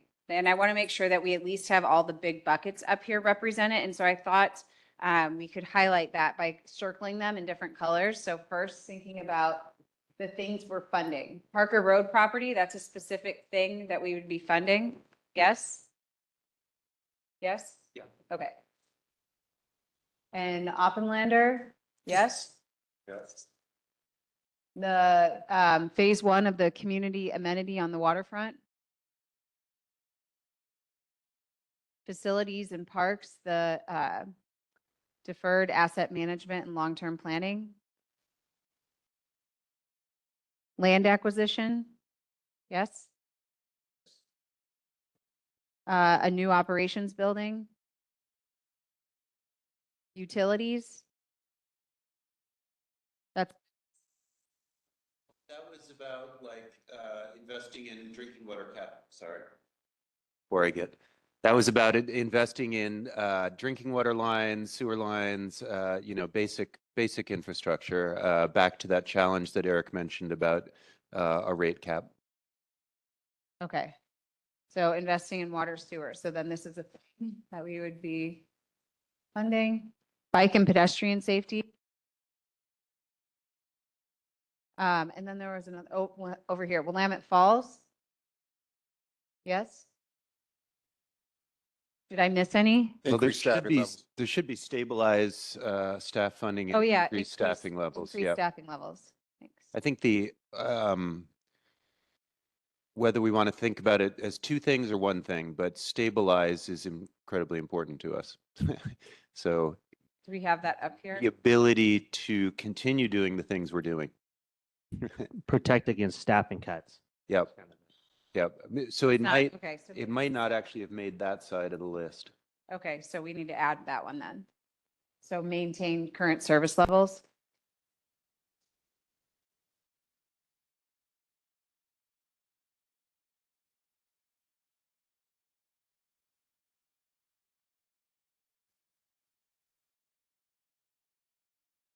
Sasha, do we have some dots in our bag of tricks over there? Thanks, Sasha. All right, We probably have dots. we have dots. We don't get to use them. We haven't used them in a minute, so I think it's, I don't know where the suitcase is. It's like a Mary Poppins bag. Anybody ever see Mary Poppins? Like you just don't know what sort of things are gonna pop out of there. It's wild. Okay, what I think would be a good start to our conversation is to have you guys go ahead and give you 3 dots. 3 dots each. Do you want staff to participate in this too, or just council? I can use different color dots for staff and council. You guys all want to play? Yes. Okay, let's all play. 2 colors of dots. Everybody's going to receive 3. Sasha will decide what color staff gets and what color council gets.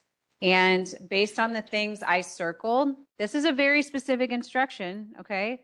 Based on the things I circled, you get to place your dots. You can place all 3 dots on one thing, but what would be your top 3 things that you would like to see funded?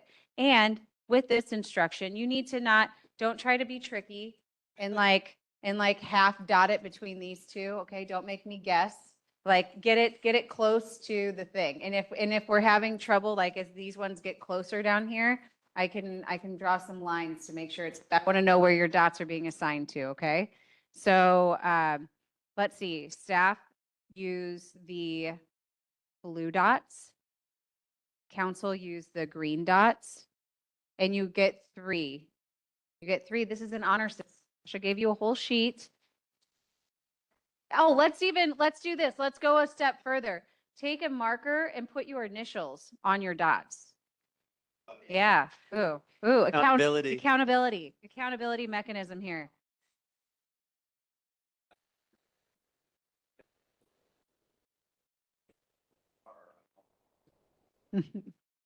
All right. So you get to pick.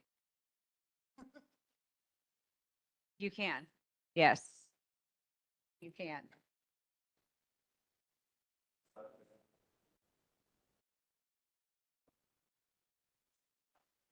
No, there's no negotiation.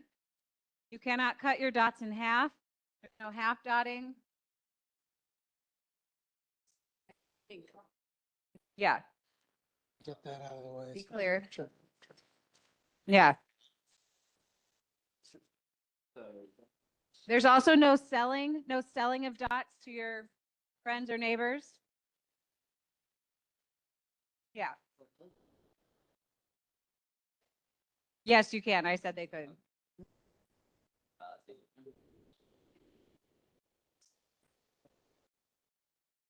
Sweet, that's awesome.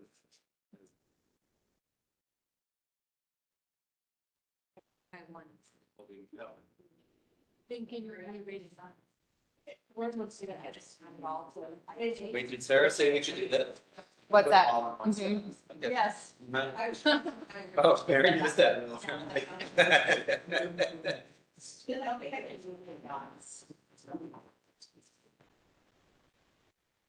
Oh, you did. You weren't supposed to do that. I guess you're the mayor, so you can. That's why I have your initials on there, so now I can ask a follow-up question. Kind of in between that Parker Road, Oppenlander. Can't, I can't do that, but I can ask clarifying questions.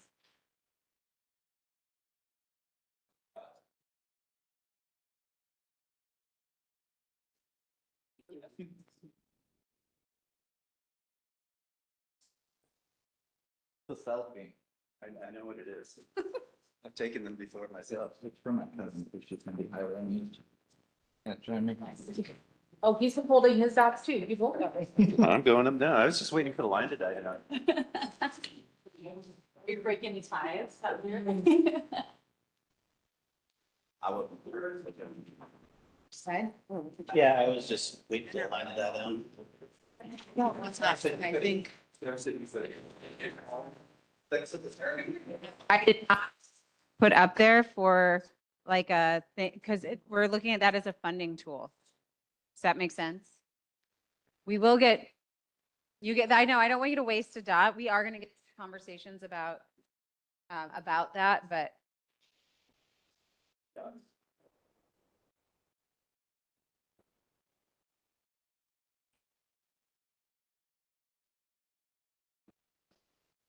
Oh.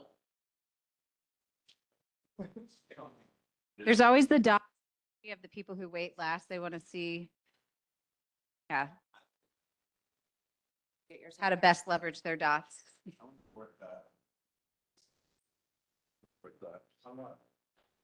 I want to put one of my dots on something photo, but I didn't. Well, that was my idea. I felt like Luna was watching me as I put the dots up, so I like snapping. Sorry.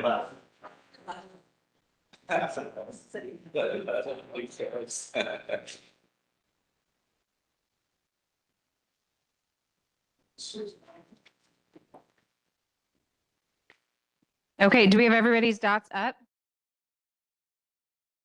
All right, what do we have here towards the top? So, increase and maintain staffing levels and service levels are definitely front runners. And then we have some others, this land acquisition and investing in water and sewer, the utilities and kind of basic infrastructure. This has, let's count, 1, 2, 3, 4, 5. And then 3. 1, 2, 3, 4, 5, 6. 2. Okay, this one. Okay.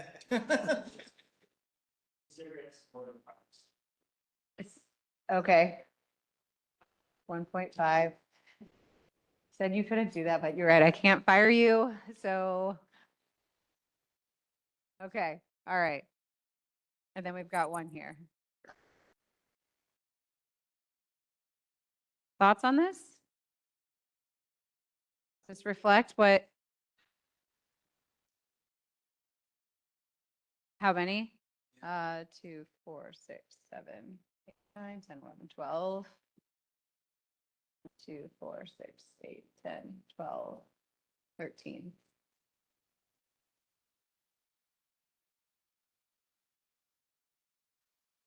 So primary priority is, and not that you have to pick one. This is about identifying what the priorities are and then thinking about how to sequence things. But this is, those would be the top. What if we take those? So if that's obviously the top priority, any like reflections or conversation that you want to have advocating for any of these particular priorities over on this side? I mean, the land acquisition one is also intended to be sort of a solution. Oh yeah. That's a good point. The land acquisition one, that's intended to also be a solution For a return, return Yeah. on investment. Right. So that wasn't just a joke in the beginning there with that, Yeah. that warm-up activity. I really think that's a viable strategy. Okay. So that fits in there well. But I also think that it's not that everyone doesn't support facilities, parks, and all of that. It's that we view them as part of the other to maintain current service levels and staffing levels, I think. And of course, increased staffing levels implies maintained staffing levels. Yeah. I think they fit into that. And so it was difficult to spend an extra dot on that one. Yeah. Staff, any concerns about how this shook out on this side? Again, thinking about how you might sequence things from a priorities I have a perspective. comment. I think it's interesting because when you see the green, you're talking about council. Council's thinking of the future and what our needs are going forward. Staff have that in mind, but aren't their daily activities or what are we doing today and how are we going to take care of tomorrow? So I think it's really reflective of the roles that we have, that we see the votes like that, which are all good. I mean, it's a good thing. I'm not saying that there's anything negative. Yeah, and if you look at the council dots down here, there's definitely more of a trend towards, we're not so much in favor of increasing staffing levels, but we definitely want to maintain current service levels. Yeah, and the other green dots are definitely more forward thinking. I think also to what Kevin said is the land acquisition. We've got a subnote there of ODOT and PGE landowners, but land acquisition could be anywhere in the city, so that could include Oppenlander as land acquisition. It could be connected to Yeah. priorities. It's also connected to urban renewal, that land acquisition. Okay. Well, this is just kind of a start to think about priorities. We don't have to segment these out. I do. This one I think is interesting, kind of this, we want to maintain current service levels, but utilities, investing in basic infrastructure. That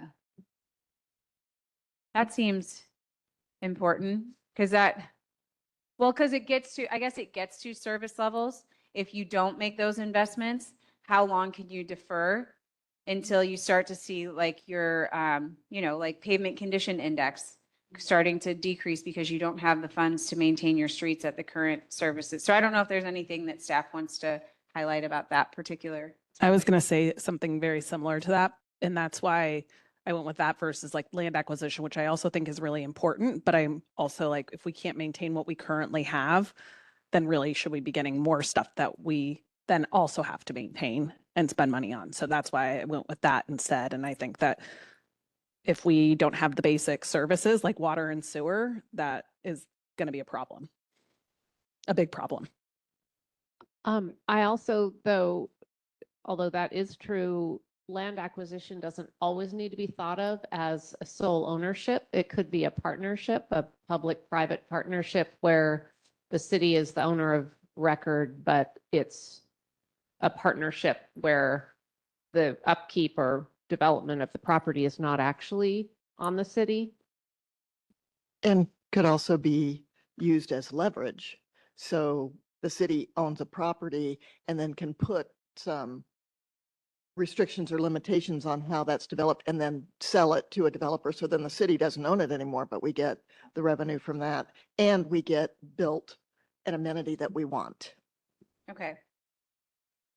Other thoughts? I think that looking at the way these are organized and stated, it's very different from the way we all know them and understand them. And it kind of splits up ideas or combines them in ways that are different than the way we all consider them. So How so? Can you? I think many of us view like maintaining current service levels and then increasing staffing levels as kind of a similar bucket, same as investing in utilities. Like we clearly support all of these to an extent. And I don't think any of them are mutually exclusive in any way, but they could probably be reorganized in a way that clearly combines them all more in line with how we all think of them. Okay. Would others agree with that? Yeah, I think there's sort of a project orientation on the right and then an infrastructure orientation on the left, or supply or resource orientation.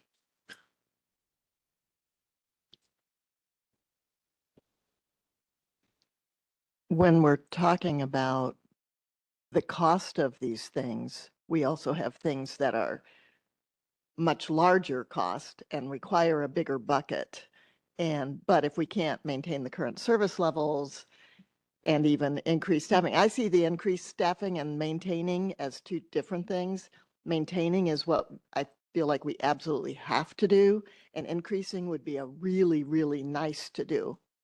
I mean, there's definitely benefits to increasing staffing level, but if you can't maintain the existing staffing level, then you're not increasing anything. So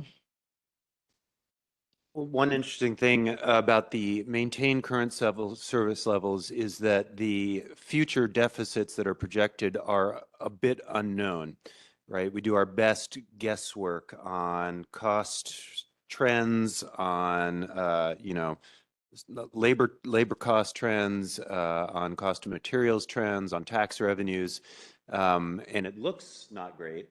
It always looks not great. As we've always said, somehow we always land the plane, but we're always worried about it, and it's always close. We're always close to not meeting our reserves, and then 4 years from now, it looks like we may not be able to do that. So I keep thinking like the increase and the maintain are different but connected, because if the worst case scenarios don't come true, perhaps if there's a revenue source that's buffering us a little bit, perhaps that could be used for some strategic staffing increases if it's not needed to maintain, if that makes sense.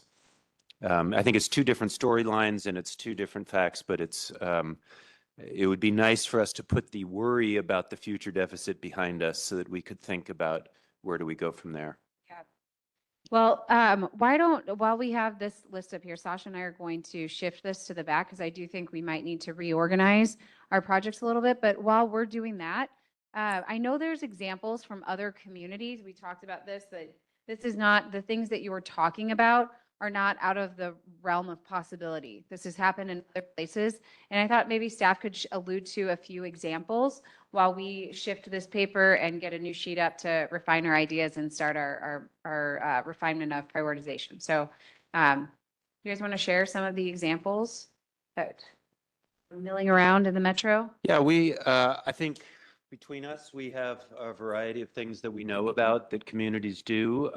Captain Rollins has been thinking about the city of Taiwan, how they created a renewing levy for police services. We're aware that the city of Milwaukee, I believe, just recently adopted a fee for public safety. Public safety fee, yes. So those are two examples. I don't know if you want to add anything in there. But just, I mean, some of the background on the information that I got while I spoke with the chief of police of Tigard was just, I was eager to kind of hear from him some of the lessons that city learned going through a levy process, similar to the conversations that we're having right now. And I think the biggest one that jumped out to me is he expressed that when the city initially put forth an operating levy, they had a lot of stuff in that levy. He described it as everything and the kitchen sink was kind of in there, a little bit of this, a little bit of that, and the levy, it failed. And the city came back after some polling. What they realized is that there are some things that poll better in the community than others. There are things that people are willing to pay increased property taxes for, and some things that they feel that they are just not willing to pay extra for.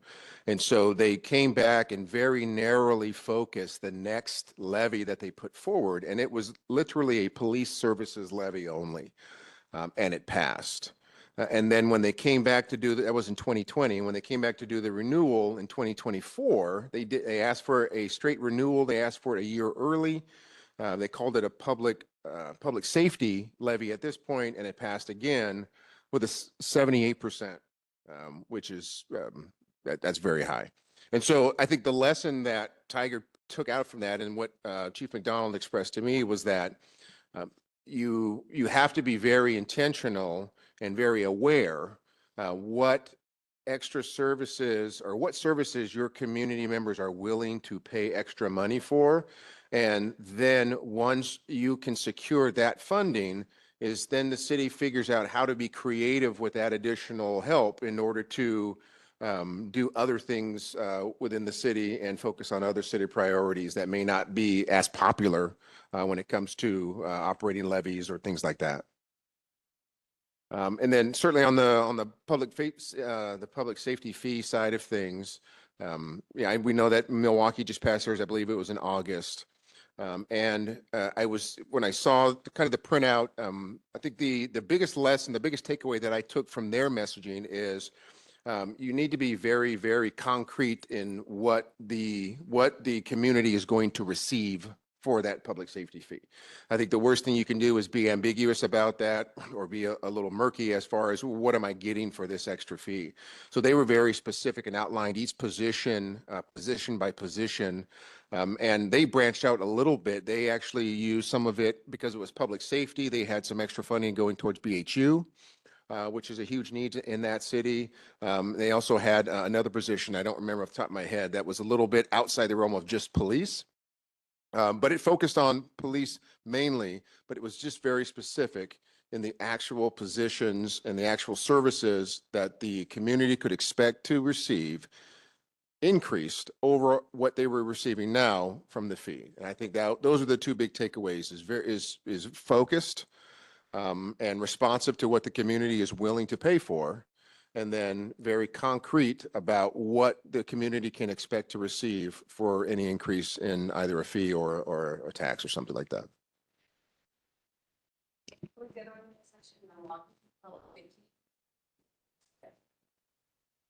Other examples?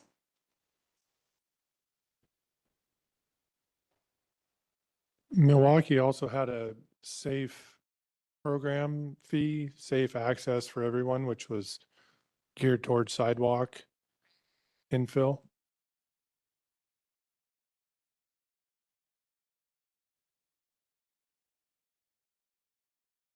Something that I see every few years is with Happy Valley, and that's they basically fund their entire police department off of an operating levy, and it just goes to show kind of how the fact that our tax rate that we can collect was frozen back in the 90s. So different cities respond in different ways. And one way that Happy Valley doesn't have as budget issues with the police department is they basically every 5 years have a levy that says, do you want to have police services in the city?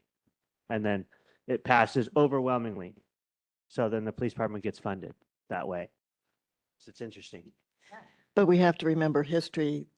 West Lynn used to fund police with a 5-year renewable levy. And when it didn't pass, then they had to fund police out of the general fund. I think it's really important to look at history. And even I was looking up Tiger just a few minutes ago in response to Otis bringing that up, and their levy failed in 2018. So that's the thing to look at. Yeah. To study what worked and what didn't work and make sure we don't make the same kind of mistakes or assumptions. Yeah, I think a couple things that you all have pointed out, just about being really specific. One of the other examples, I used to work in Tualatin, and so they had these examples are fresh for me, but they heard for years about transportation, like neighborhood transportation deficits and things that people in the community really cared deeply about and had been asking for a long time. And so they did a very focused transportation bomb, but there was a lot of education thinking about from a process community engagement perspective leading up to that. And then after it as well, you talked about community trust being a real strength. After the measure was passed and they started doing the transportation improvements, there was a ton of storytelling and like a lot of celebration around the projects that were completed and unveiled. And then that allowed them, I think, to build enough trust that then most recently they went out they did a Parks and Recreation Master Plan, and then were successful, again, a very specific ask and a lot of storytelling at the forefront and on the back end of these park improvements that they're now funding with the most recent bond. So, and they also had a story of failure way back then. And it was, they had gone out for parks and it was everything in the kitchen sink. And that failed. I can't remember what year that failed, but it was somewhere in the last 20 years for sure. So, there's lots of good stories out there, but I do think the focused ask and being really specific and the storytelling that comes in the beginning of the process and throughout and definitely at the end of what voters are getting, the value is really important. Any other examples you guys want to highlight? Well, this isn't a city, but there's an example happening right now of the school district and their bond measure. And I'm seeing a lot of public comments about it. So learning from that, it relates directly to our own constituents to some degree. Okay. All right, so some lessons learned and things to consider as we think about how you guys want to fund these priorities. So as last we were talking and the opportunities, you were saying, well, are these in the right groups? We've talked about them in different ways, and I'm just wondering if we need to refine some of our options. Yes. I'll put them in 3 categories. Okay. They all fit nicely. Yep, use your microphone and let's hear what they are. Thanks. You guys can't read my mind. Yeah, so I boiled all of those down into 3 different categories that I think covers all of them and adequately describes the way we all think about them. Okay. So the first one is maintain stabilized budget, be able to continue providing all those services with an eye towards prioritizing preserving staff positions, all of them at all costs. That's just kind of the most important reason we're here.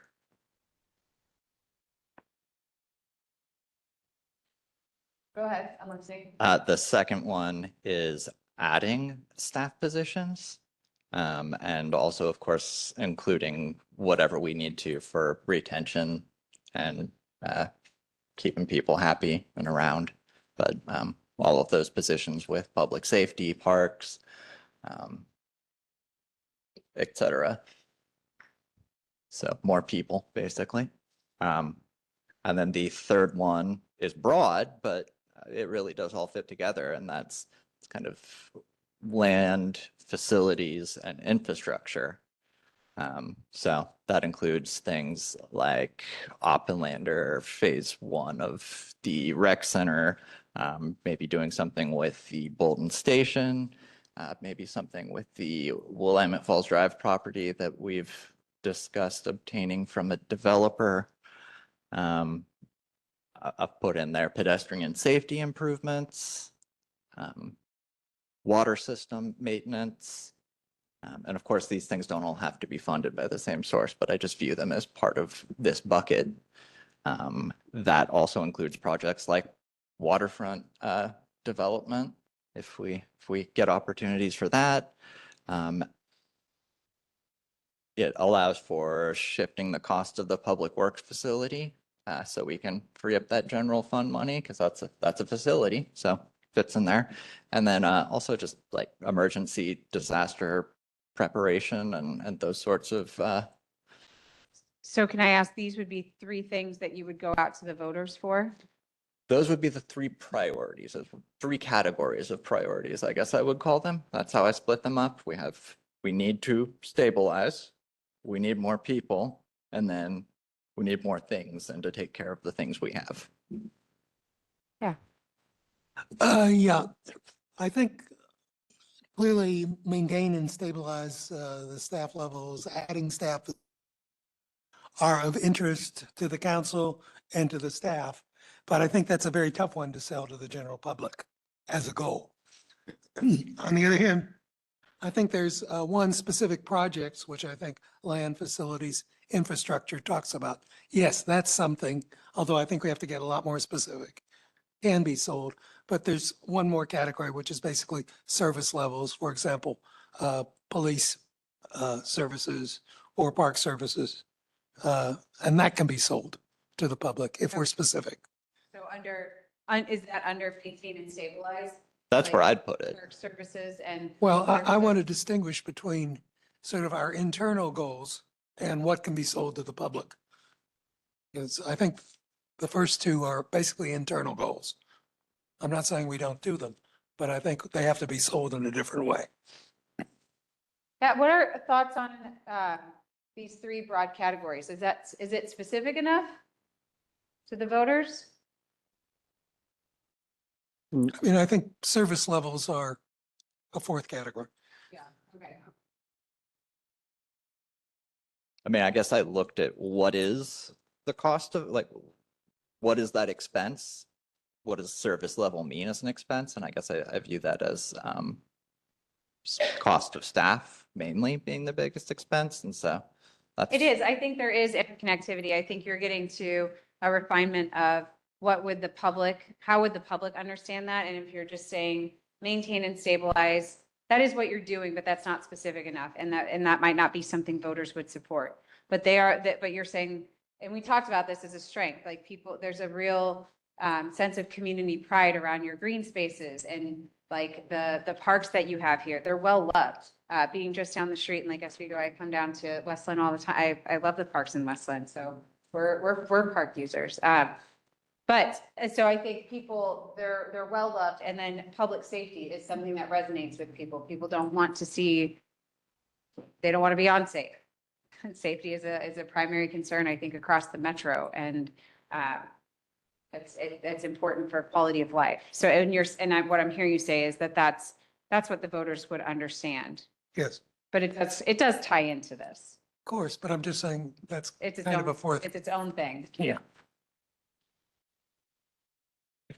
I see service levels and staffing a little as similar. I mean, maybe they're not the exact same thing, but like if we want to make our community safer and by doing something like adding an extra community service officer to enforce the nuisance code and maybe adding a police type stuff, like that's kind of the same. It's maybe there's a way to talk about it in a way that's where you're talking about like the service levels, but it's kind of also adding staffing, kind of the same thing. I just wanted to add one other example that I found just looking online was the city of Salem in 2025 had a levy that passed for library and parks programming, parks maintenance, and things like that. So that's another thing to look at. So I think this is where the tension's coming is we want to be broad because we want to get all of things funded. But then what I'm hearing you say in the lessons learned is that it's really important to be specific. And so there's this little bit of tension of we need to, if we're going to walk out of here with some priorities, I think we need to pitch them in a way that are maybe specific enough. Or does the council really want to try to pitch something broad? Because if we think back to our threats over here, the threat is that it would fail. And then you would have to wait years to be able to go back out. Because even in these examples, that's what happened. If they didn't get it right the first time, these cities have had to go back out and you have to wait anywhere from 3 to 5 years. Sometimes you can go back out sooner, but that seems to be kind of a trend. The big question that I have, and other folks can jump in, it's like, how do we, and maybe you have some thoughts, how do we talk to the community about what they support and get some data on that? Like we've done a survey for one particular project recently, but like when you're talking about parks staff, library staff, all the different policing, how do you kind of find out and test the levels of support so that when you go out to ask the community for something that's really important to the city for stabilization, adding, some key positions, how do you know what people want? I mean, you can go off your head and say, okay, well, you know what I'm saying? How do you get that data? Well, I think it starts in here with prioritizing what's the council's highest priority and being somewhat specific about it. Because because then the next step would be to do some community polling around that and to do some engagement around it, to figure out what the right level, how much funding do we ask for? What would people support? But what you can't do polling on, I don't know, staff correct me if you have, or, add to this if you have different opinions, but you can't poll on everything. And I don't mean to pick on this idea for a second, but since you threw it out there and there's a lot of stuff in there, if you were to poll on land acquisition, facilities and infrastructure as one bucket, it would be too broad. You wouldn't get enough meaningful data to figure out how to package something that you think the public would support. Now, if you're going to get, and even this maintain and stabilize for services would be a little broad, but if you're pulling about park services and like police services and what people would support there, that's something, it's a little easier to pull on something like that. Staff, would you add anything to any additional context there that you've seen in your professional experience?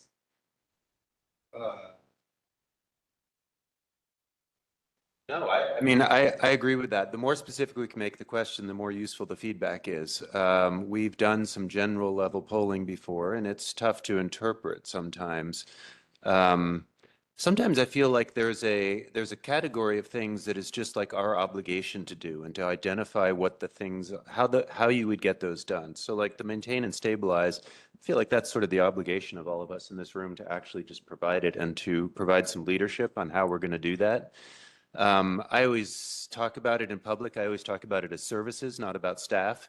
It's like, what are the things that you're getting, not what are the people that we're hiring? Although there is a person face to it, I think that's important in communication. But if we could figure out like the maintain and stabilize, maybe that has a little bit of enhance, and maybe we identify that there's, for example, we could create a public safety fee and we could up the parks maintenance fee a little bit and do a couple of things like that in order to have a feeling like we're confident that we can maintain what we've got.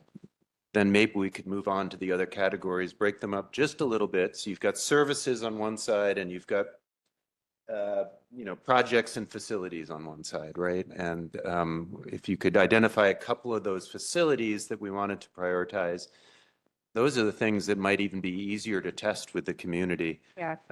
If we just sort of assume that we need to do the basic stuff and make an action plan for that, I think that would be fantastic. Yeah, so I agree with that. And I also was thinking just about the reaction of individuals, whether it's a poll or actually voting on something. These general categories of maintain and stabilize and add staff positions are, as you're saying, John, organizational management. And unless it's a specific ask, like Captain Rollins brought up, the Tigard Police, and saying, do you want, or was it Happy Valley? It's just a specific question. Do you want public safety? And that's, although that might be also organizational management, that's a specific, tangible, and relatable question to ask people. It's easy for them to respond to that. Right. So, for instance, if we were saying, like, we kind of projected in our little idea that we were pitching, adding a CSO and a ranger if we bought the marina down, that's tangible. So, and people could say, oh, I get to use that marina and it'll be safe and regulated because there's going to be staff. But if we're just saying general buckets, I don't think we can cover that. Okay. Successfully. I think we're kind of back to, these are outcomes, like maintaining and stabilizing is an outcome. Adding staffing positions is something that's kind of interconnected to service levels. But I'm getting that it's a more specific ask. I think I might have confused everyone with what I was doing there, which was simply just reorganizing them into categories. We can definitely get more specific, but I view those as just the three different types of things we're doing. Yeah. And then underneath those three different things are different items that we can explore. But there are certain things I don't think we even need to ask the public about because we know. And it's been very clear that they elected us and trust us to make some of these decisions and tell them what we need. So I don't think we need to ask them too much about whether they want another community services officer. Of course they do. Everyone is talking about that all the time.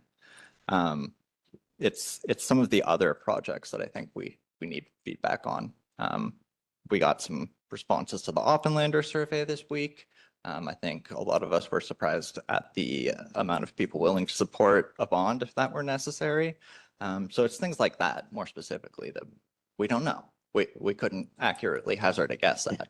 Okay. So I believe that we do have to ask people, because even if they 100% agree with us, they want to be asked about their level of agreement and their level of support. And if we don't ask them and move forward with something, I think that's an opportunity for failure. Well, I'm not saying that we shouldn't do engagement on it or explain it, simply that if we're doing polling, we don't necessarily need to get into every single position and every single nuance of the things we're asking. But absolutely, we need to be doing what we've shown a commitment to and a strong value of, which is the community engagement on things we're doing. Well, and I really like the way John put it, that we're asking people what level of service they want, and then getting that feedback, we can say, with that level of service, we maybe should hire a code enforcement and a park ranger. We don't have to say that's exactly what we're going to do. We would say we're going to enhance services in our parks and in the police department. Right. Then once we have that, then we can decide specifically. This is an important point. I'd like to hear from others on this. Like, do we need to engage or do we know? I mean, it really influences the work we're doing here and how you engage on it. Yeah. Well, I think the engagement is the key piece. I mean, because at the end of the day, these are our taxpayers, are the public is funding what we're doing, and what's Just to clarify, so you don't know, and we do need to engage. well, there's certain things that we feel we're in City Hall. We feel that, and we kind of, I think you can say that, like, we know that people would probably support a community service officer addition. We know that people support public safety, so they probably would be concerned about response times going up and want to support that. We know that, but at the same time, like, that's very general. And so when you start talking about what willingness to pay is, and where the community support lies for the different staffing priorities and things like, that's where it's like, I would like to have some engagement with the community on it, just if to inform them about what's going on and allow them to weigh in. Even though we do feel like in City Hall, we Have a general know where sense. the needs are, and we also have a duty to protect against potential cuts, because we don't have staffing to cut at the city. So, Okay. does that make sense? Yeah, I think so. Anything else you wanted to add to this? Anything you want to add? Okay.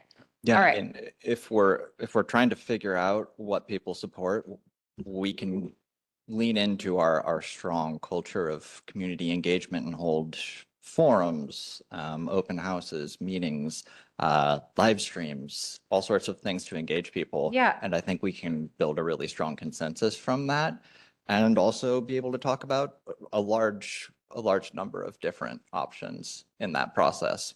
I think that's what I'm trying to understand is I understand that you guys have the community engagement part seems to be the simpler part of this equation. It's the what are you engaging on and what are the priorities? I think that's where I've heard it's been stuck thus far, and that's where we're trying to get unstuck.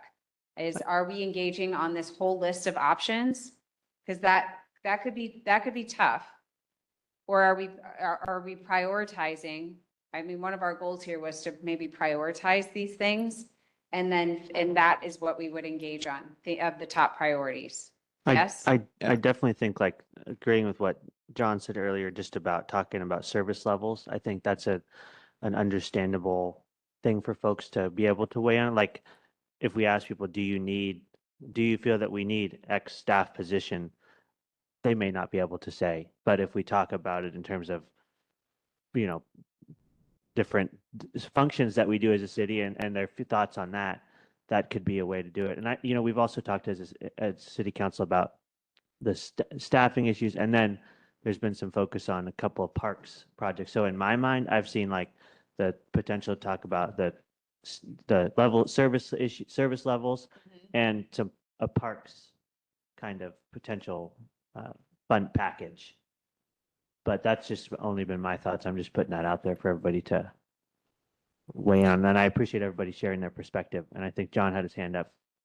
John? Well, I'd like to propose, there's a couple of ways to think about this for me. What I think about is that I mean, we can talk about, you know, allowing marijuana and getting a little bit of money from marijuana tax. We can talk about getting a little bit more money from Airbnbs. But really, the ways that communities generate significant amounts of money in order to do things that the community notices are fees, levies, and bonds, right?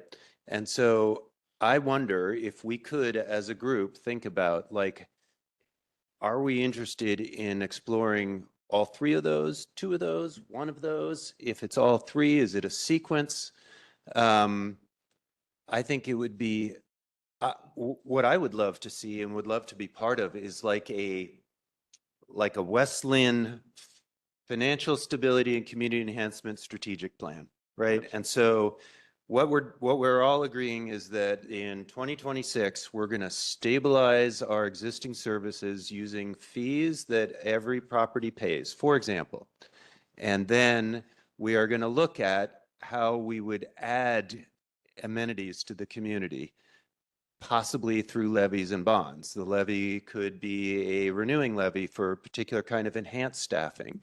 The bonds could be adding amenities for projects. It could be buying property on the riverfront. It could be, you know, and then we use the other two pieces sure that we have the staffing to service those fun new things.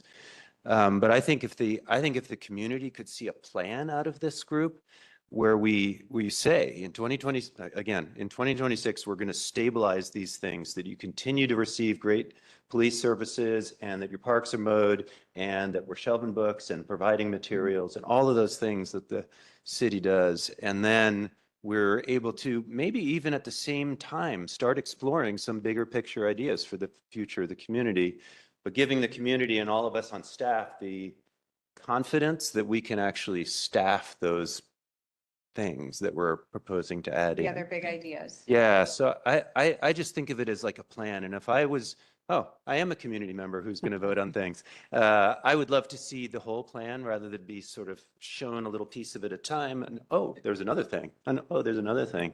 Like let's give them the plan, so that we look like we know what we're doing. And so far in the plan, we're hearing service levels is something that we would want to consider. I certainly agree with the idea that we need to have a comprehensive plan and show it to the public. But in terms of going out for specific levies, fees, and bonds, I think we have to do that on more or less a project or specific service level. And not try to package everything at once. I hope that didn't come across as package everything at once. I think a timeline where we do our, council's ability to gather community feedback, advocate for things, talk to the community about more than one thing at a time is hard. There's only 5 of you, so it's hard. So I do think making that plan, the timeline plan, I think would be really, really important and helpful. And you've had your hand up a long time. Yeah. Here's what I would propose. We create a plan based on all of the things we've talked about, and we hold a open house where people can come in and learn about it. Maybe even in this room, and just go around in a circle with each of these things with information about each of those items. And then we hold kind of a Q&A where people can come and ask council questions, and we can have a conversation for 90 minutes or something. And then we also have an online engagement component where maybe there's a live stream or some sort of broad survey. And we take all of the feedback from that and refine it further. And then we can look more at the what's left, funnel it into that, and go back out based on that. the results of this would translate into some. The results of this would translate into some polling? Yeah, so if we're stuck here, and this is where we have been stuck, we take these and we hold these events. And then based on that event, or based on the results of that, we are hopefully unstuck at that point. Okay. I don't want us to lose the idea that the city manager just said about sequencing some of these asks. So, This is strategic plan. I agree. I think that the outcome of this meeting, or perhaps continuation of this discussion, is really developing that strategic financial plan based on city needs and having something cognizable to go talk to the community about is, and allow them to weigh in on that, so that there's some feeling of buy-in on the community's part. I would add that at no point yet have we asked the community, like, hey, what are we missing? What would you like to see that we're not providing? So we haven't had an opportunity to maybe hear that there's something that we haven't considered. I hear a lot about people being very concerned about disasters and emergency, for instance. We haven't talked about that. I'm not saying that that ends up being something, but I suggest that there are things we haven't realized or considered that are very popular with people that we don't know about and aren't talking about. So it'd be worth having an open-ended opportunity for the community to weigh in before we proceed. okay. Is there any recent community survey data? More We on did, project specific. We just did a survey in the last 2 weeks on the Oppenlander property specifically. More than that, we're looking at a couple of years old. We did some real general polling about some capital things. We have a Polco National League of NCS poll about community satisfaction that's almost 3 years old now. So we do have some of that, but we don't have a great ongoing supply of polling. Okay. And I have had an idea of the 2-question survey, something that's very simple for people to answer, and it can be about any topic.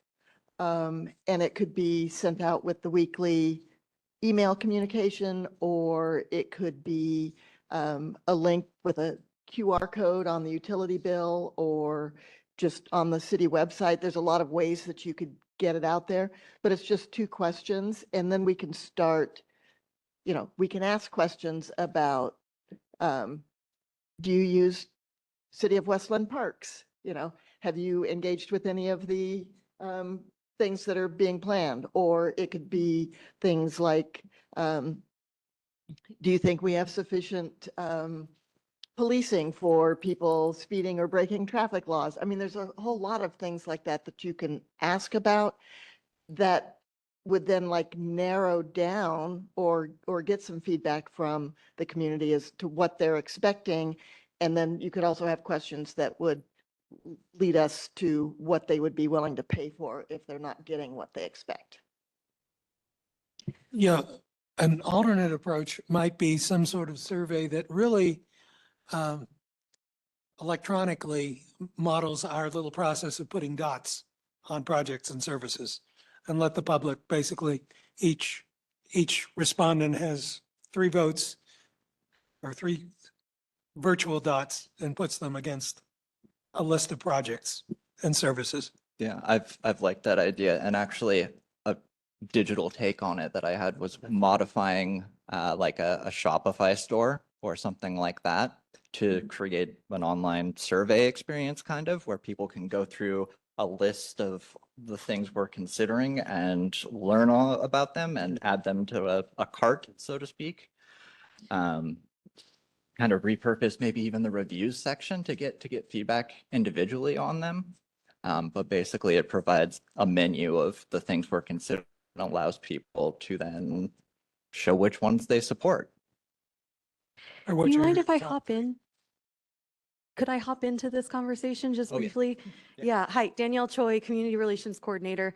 I just wanted to say that I really appreciate this conversation about communications and the importance of it. You know, this is historically the most difficult time to understand for governments and the public to understand each other over, I'd say, the last 50 years.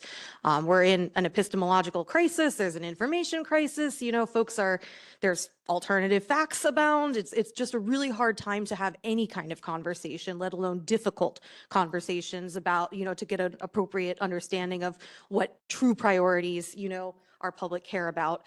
And I just wanted to point out that 9 out of the 19 threats on that board are communications related issues, but we have 2 full-time communications staff.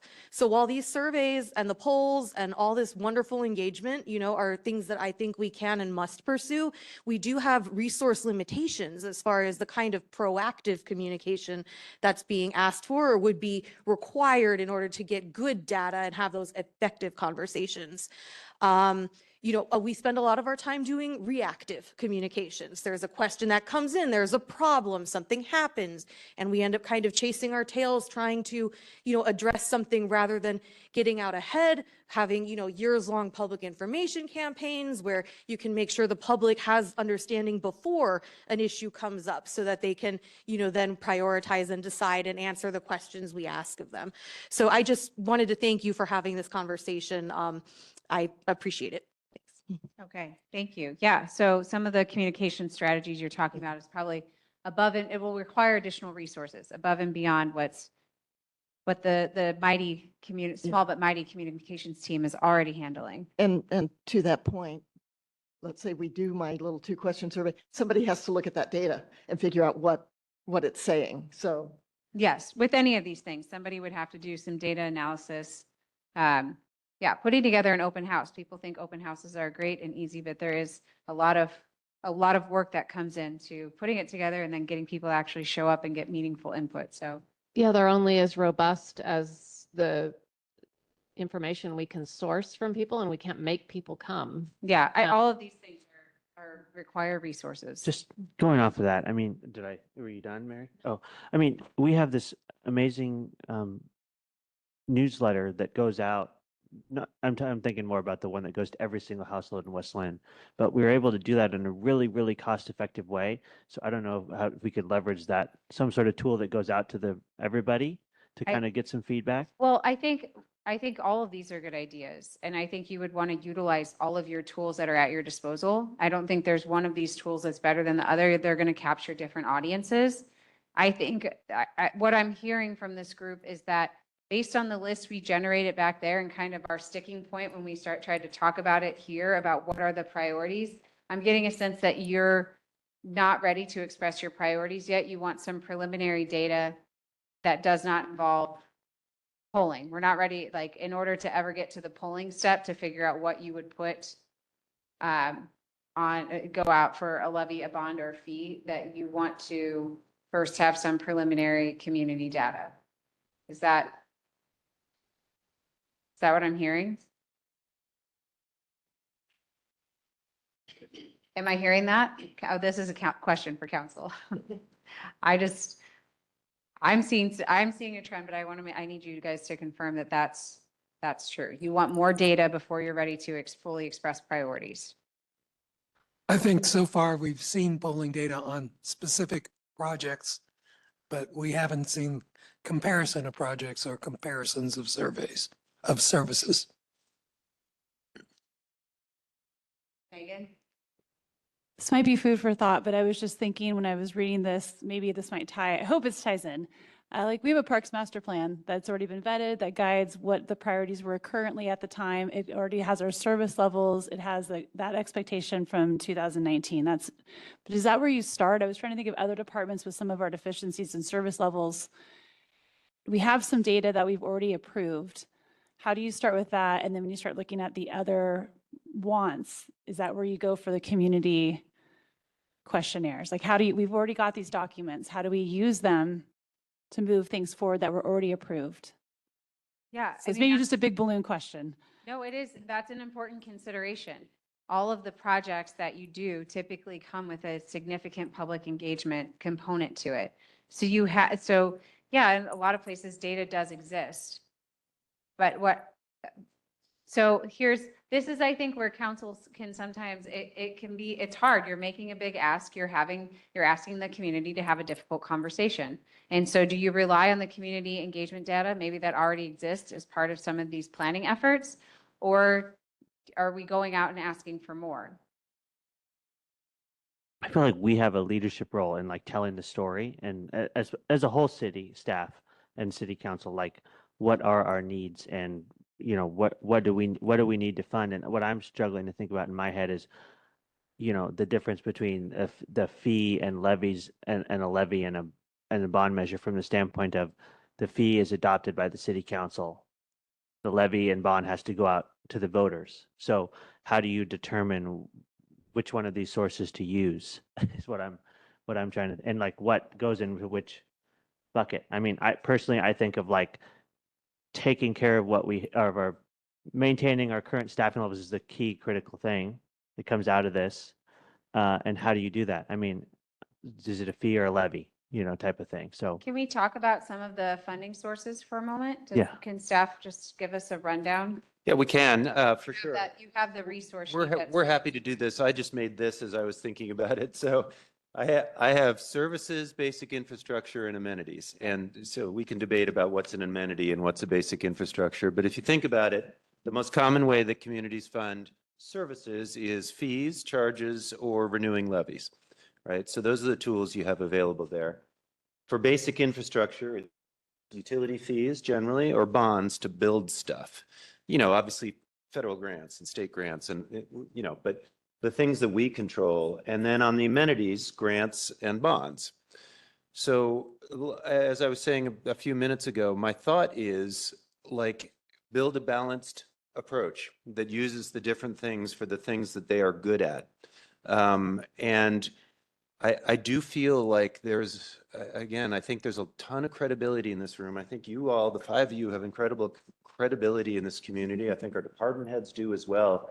I think we're well positioned to tell the story that we need to do some work to just maintain what we've got, maybe do some of those little enhancements that the community is looking for on the staff side.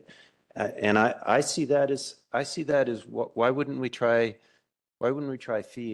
fees for that first? Because that's a basic element that every single person in the community wants, is parks maintenance and traffic safety and SROs, and make sure we have enough patrol overnight so that we all feel safe in our homes, right? And I kind of think like, I guess the question, Sarah, that you were asking is one that I really want to know, is how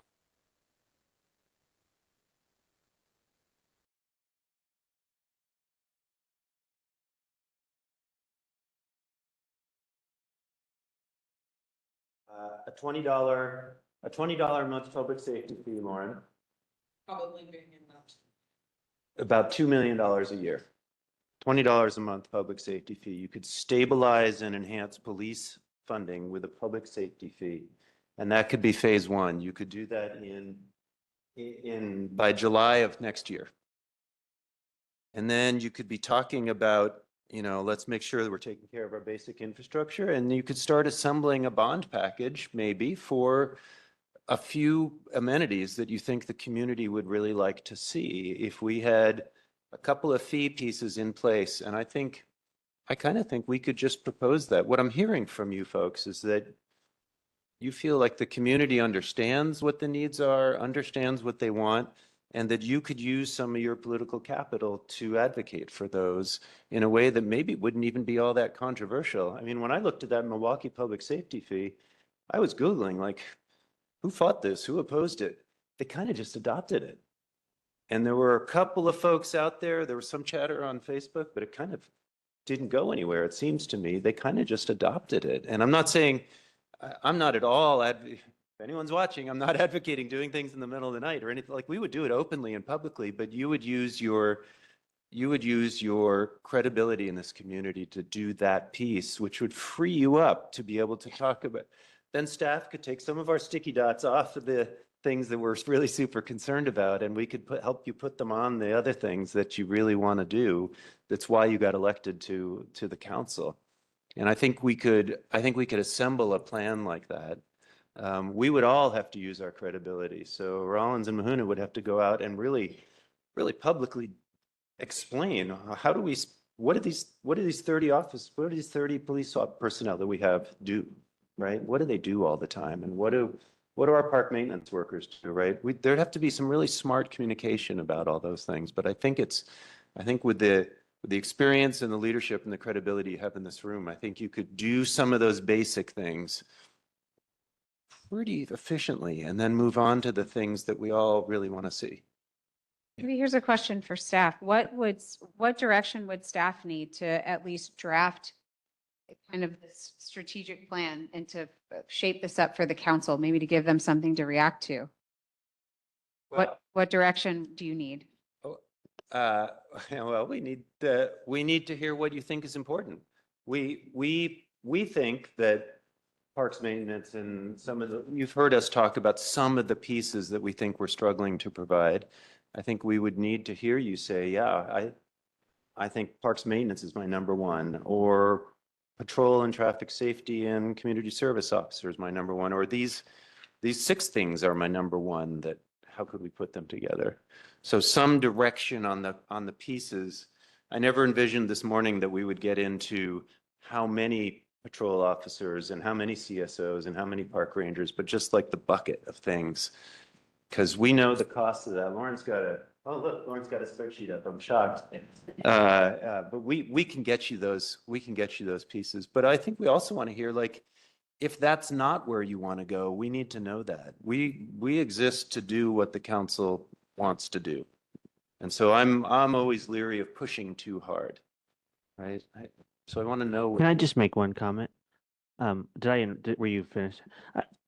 Just to preface this whole discussion that the city council has, what I really struggle with, I gotta be honest, is when we start talking about one particular department or one particular, like library or police or parks, or every department we have is important. And so, certain things may sell better with the community or are more, more tangible.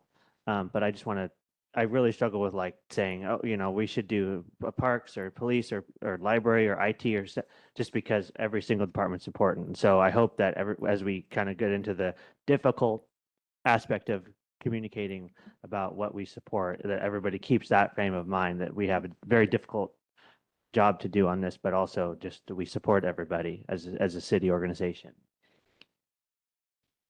And I think that part of this, if we have a public safety fee that goes out with everybody's utility bill, that the amount of revenue that comes from that would go to, say, the police department. However, that could ease some of the need of the general fund. So we get $2 million.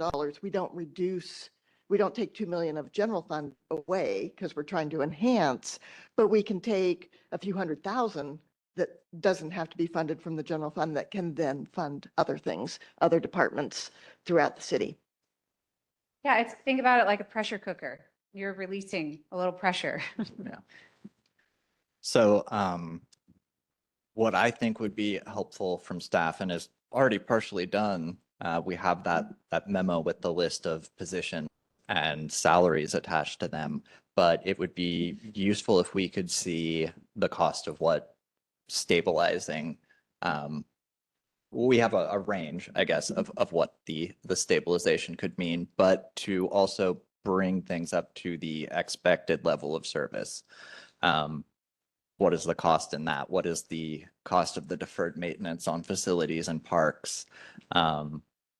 What would be the cost of phase 1 of Parker Road? Just getting a sense of what each of these things we've talked about costs and how we could potentially structure them with fees, bonds, and levies. I'm not hearing a lot of disagreement about any of the things we've talked about, or that any of us feel like we just need to stop talking about that or forget that. Yeah. So getting all of these in a way that we can kind of view it from costs and move the numbers around and play with them and see where they can go If we could get that information, we might have a much easier time figuring out what we need to take to the voters. Okay, so it's really better understanding the cost of the priorities.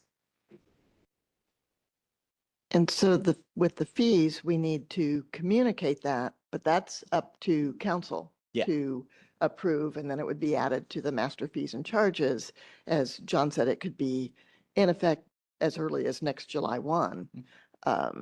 So that, but that, again, that's take some of our political capital. And I think from what John was saying is we want to share that we've got these different buckets of funding opportunities. These do require voter approval. We're going to initially begin to stabilize and provide funding for the staffing needs that we have with this public safety fee or whatever. Okay, staff, if you were to take all this information, we have a list. I'm looking at the list of opportunities back there that we circled. Could you put together a draft plan based on the input that's been shared today and highlight these priorities, what they cost, an estimate of what you think these things cost, and based on how they, like the priorities were expressed by the council, list them in some sort of order of what you think would be the right timeline, how you would sequence them, and then attach some potential funding sources to them and bring it back to council to react to? Do you feel like you have enough information to be able to draft something? Or what's missing? It would kind of be going off the dot exercise back there. Like, we know all these things are important. The mayor knows I love answering this question, which is at the end of a council discussion. Do you have what you need? Somewhat. I think it would be the more that we can be specific about the things that we're providing costs for. Priorities themselves. Yeah. Yeah, let's list them out. Yeah, that would be helpful. I don't know.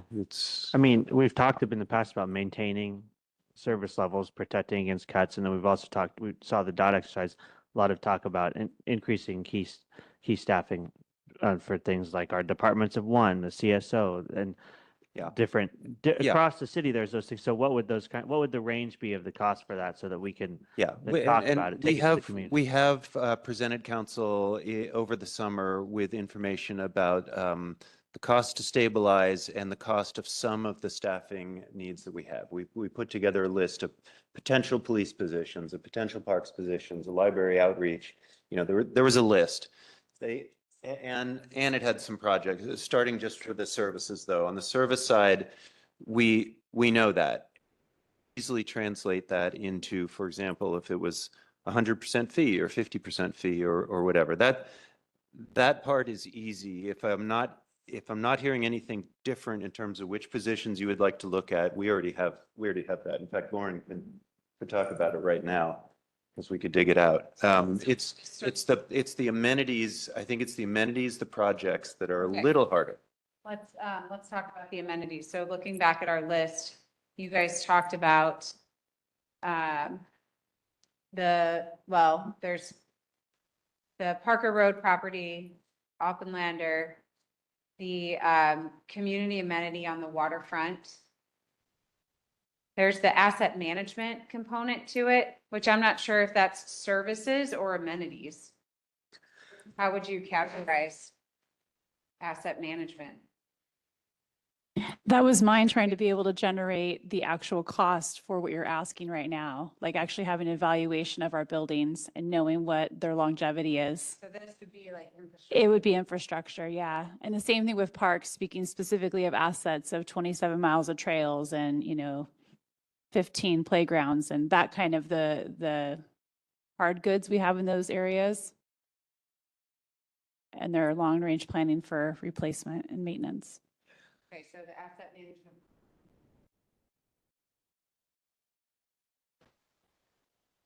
Maintenance. And a specific project that we would look at, like, how much does it cost to do a plan like that? And I'm imagining there isn't just one number for a specific plan, but there are levels of the plan that are more or less ambitious. Yeah, you would hire a consultant that would do a just straight evaluation of what you have based on standards. And then it would be given to us as a long-term plan of what we would be able to fund and maintain long-term. Okay, what are the amenities? That's the, amenities would be like bike and pedestrian safety, or is that infrastructure? I think I feel that- like amenities are, Structure.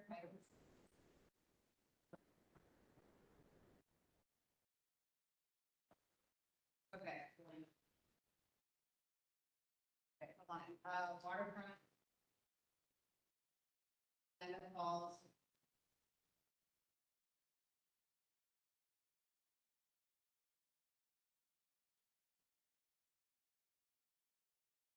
Oppenlander.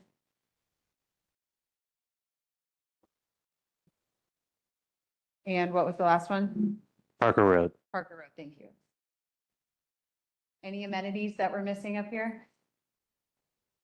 I know this one can feel a little ancillary, but we should be keeping an eye on the Bolton Fire Station and looking at how we're going to fund doing something with that at some point. So I would Well, like I to would- see a cost, even if it's not something we ultimately end up pursuing right now.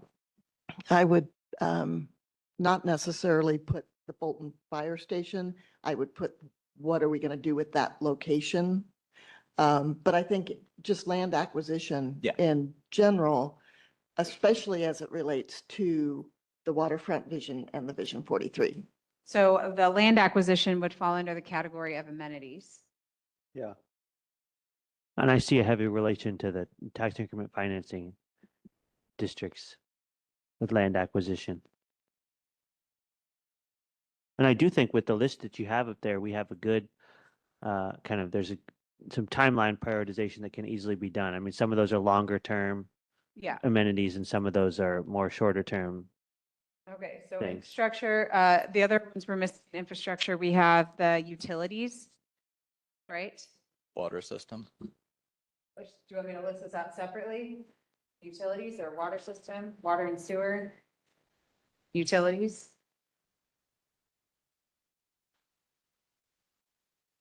Is there other infrastructure that we had up there that we're missing? I think just to have road conditions is important. Okay, just roads, city roads, It's kind of infrastructure related, but infrastructure? people do complain about the condition of our roads. Yeah. For amenities, do we need to add the operations building too? I was gonna ask about that one.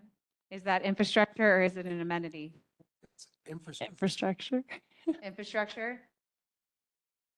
Does anybody disagree with the fact that it's infrastructure? I think it might be amenities, but, Yeah. or amenities. Now it's all three. It is. Where do we want it to, where are we gonna list it? It's a capital asset. Yeah, Yeah. Okay, I think what are it's we, infra- operations facility?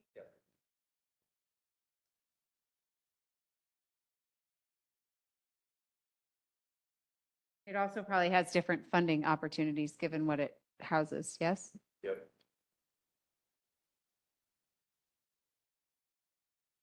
Okay.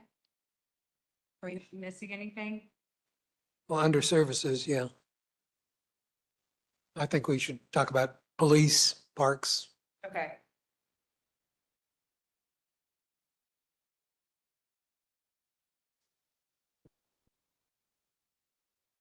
Again, acknowledging all services are important, but these are the two that we're kind of zeroing in on to help free up. That would be a significant, it would be a significant amount of money to be able to free up general fund dollars for other things.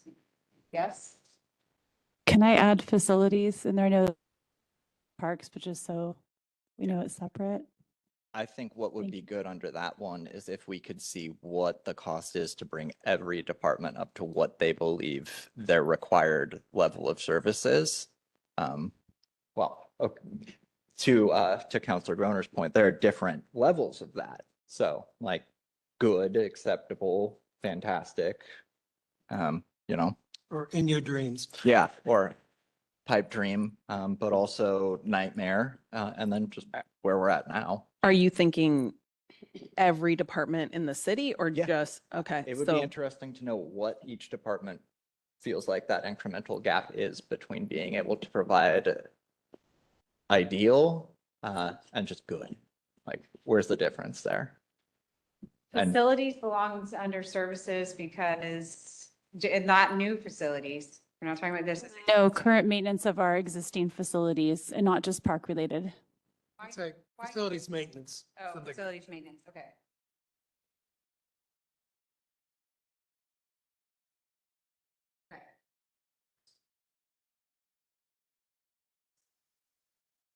Okay.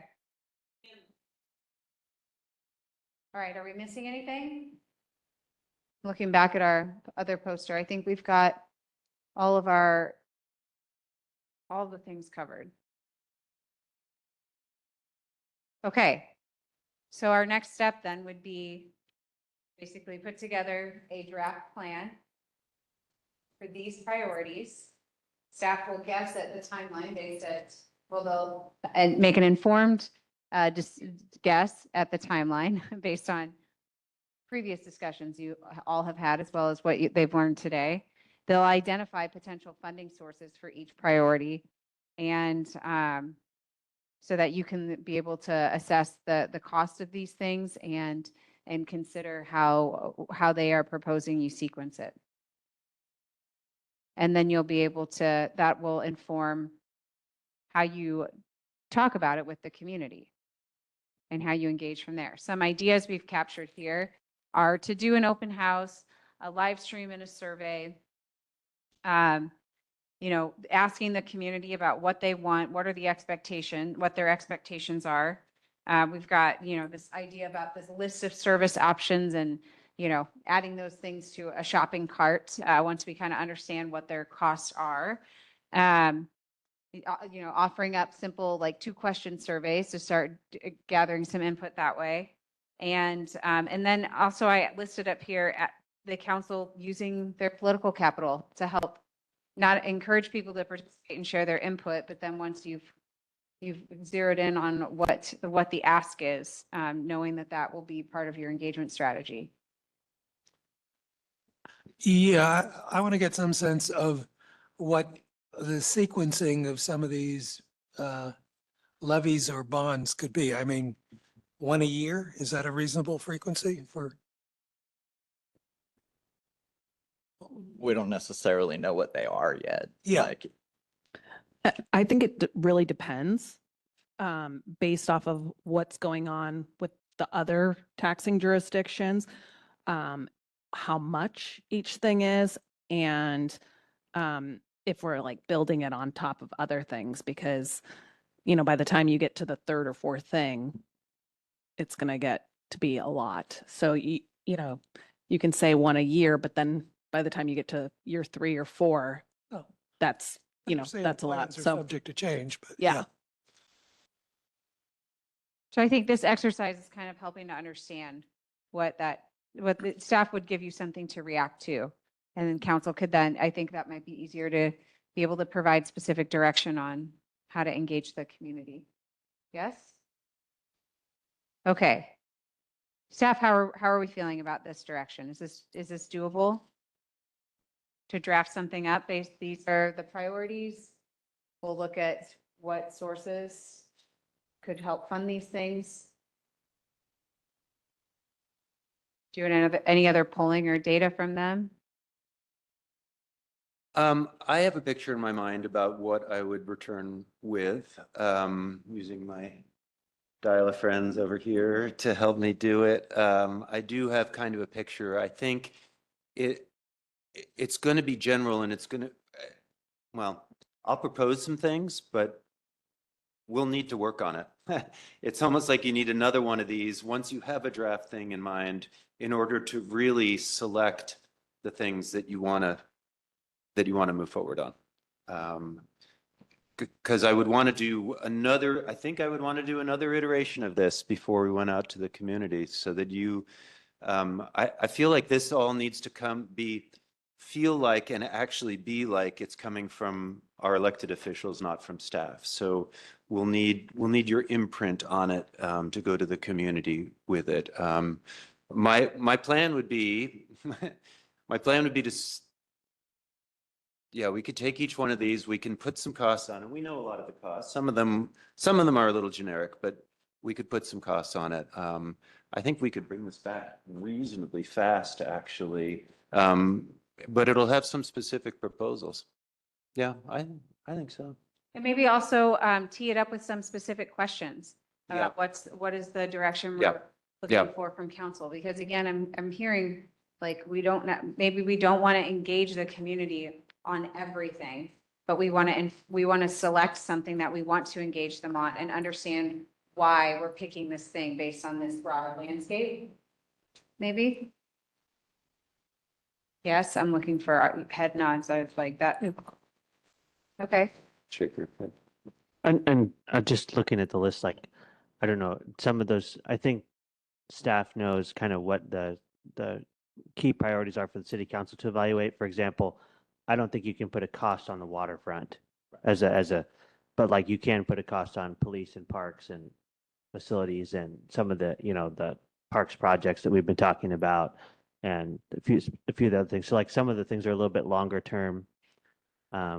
So I think, and it does come from the city council. I mean, we created this list for the staff to take a look at. We're relying on you all to come back with kind of the specifics so we can take the lead on moving some things forward.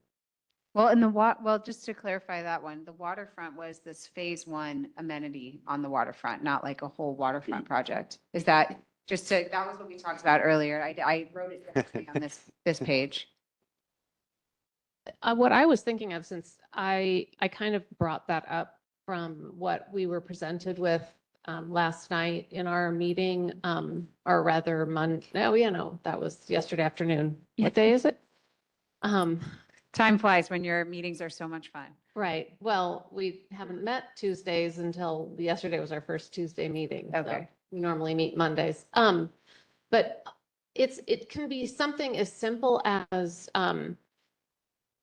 creating a space that will be more welcoming in our newly renovated City Hall building, which is a project that's already done. That project is done, but maybe make a seating area out front because it's the public facing and it's a very public facing building because it's right as the road physically turns. So everyone who drives by going across the Arch Bridge sees historic City Hall when they're on their way to Oregon City. So making an advertisement for our coming waterfront project that somehow people can and I don't know what it would be. But it's really not that waterfront phase 1 I'm not thinking of this long-term vision of some of the things we've talked about putting there. I'm just talking about something very basic. The person that was describing, it was Jennifer, is that her name? From the consultant yesterday in the meeting. Did anyone else hear this? I did. I remember. Said to kind of help people, bring people along. This is an area that people don't even think about. So to clarify for staff, when they put a cost estimate on this, it's for this like phase 1 amenity to just draw out some initial interest, not like a whole waterfront. I mean, a bench and a project. bike rack and some signage. Okay, that's what we're considering? Yes? Actually, sort of each of these amenities that are on that list are sort of phase 1s. Okay. I think, yeah. Okay. In their own little world. Well, I think the Parker Road property, phase 1 is a bigger, more expensive project. Different in scale, In but. my mind. Yeah, but Cost. one of the things I've heard about Parker Road, for example, is we're not saying a full recreation center with pool and all of it. Maybe we're talking about a smaller focused multi-use space that's. Right, but we were talking like plaza with a pavilion and Right, something right. orders of magnitude larger than a bench and a sign. Definitely. Okay. I'm just Agreed, making sure agreed. staff has the right direction of, they're not costing out an entire vision. It's like the first, whatever the first step in the vision would be for these particular amenities. Right. And I mean, for me personally, what we need to do is get an idea of what the costs that to run the city that are the gap that we're talking about potentially in the different departments for the necessary, meets and hopefully exceeds the expectations of the public. So what's the dollar figure on those items so that we don't, I know I personally have very high limit on what I can envision, but it's not helpful to go out to the public for some extremely grand position and then say, oh, whoops, I didn't know how much the city needed to just function. So we don't want to be there. So, Yeah. but that's what I think of is this would be helpful to learn these numbers so that then we can inform this Yeah. bond process. But I don't personally want it to be going out for some of these more organizational management functional items that I think the public, they prioritize unless it's something specific like police, for instance, is specific and people can think about that and equate it to, yes, I will pay an extra fee for that. If it's just, we need more money to run the city, I don't think that's going to pass. Yeah, I think there was consensus on that. Yes? Yeah. Any dissent on that? I feel like there's some pretty strong, again, referencing the comment you made earlier. All services are important, but there's consensus on being specific when it comes to service levels, what it pertains to. Okay. All right, so next steps then from here would be to staff assembling, taking all this information and putting it in this kind of draft strategic plan. And then maybe also taking some of the input we heard from your outreach interviews, as well as what you mentioned today, and proposing some options for communication strategies for you to consider to keep things moving along. Does that sound good? Anything else you're wanting? Should we do another one of these workshops after you have some time to assemble? I think this was a super helpful format to get everybody talking and everything on the board, and you did a wonderful job facilitating the conversation. So it could be helpful I think the next conversation will be a little bit more difficult because it's pinning down the specifics Or easier. maybe easier. Yeah. I'm not sure. You want to keep working for us, Sarah? Sure, I would Answer on the- be, I would be happy. Mouth to the mic, please. Yeah, I would be happy to support you in whatever however this conversation shapes up next. And I've had some experience in working with other cities in the metro. And so we're here to support your team in assembling this for you and teeing it up with some questions that will help get to some of those decision points. Okay. All right. Well, thank you for your engagement, your participation, really good discussion. And the folks in Westland are well served. You have their best interests at heart and a good plan for engaging them along the way. So that's awesome. Thank you. Thank you. Thank you, everybody. We are adjourned.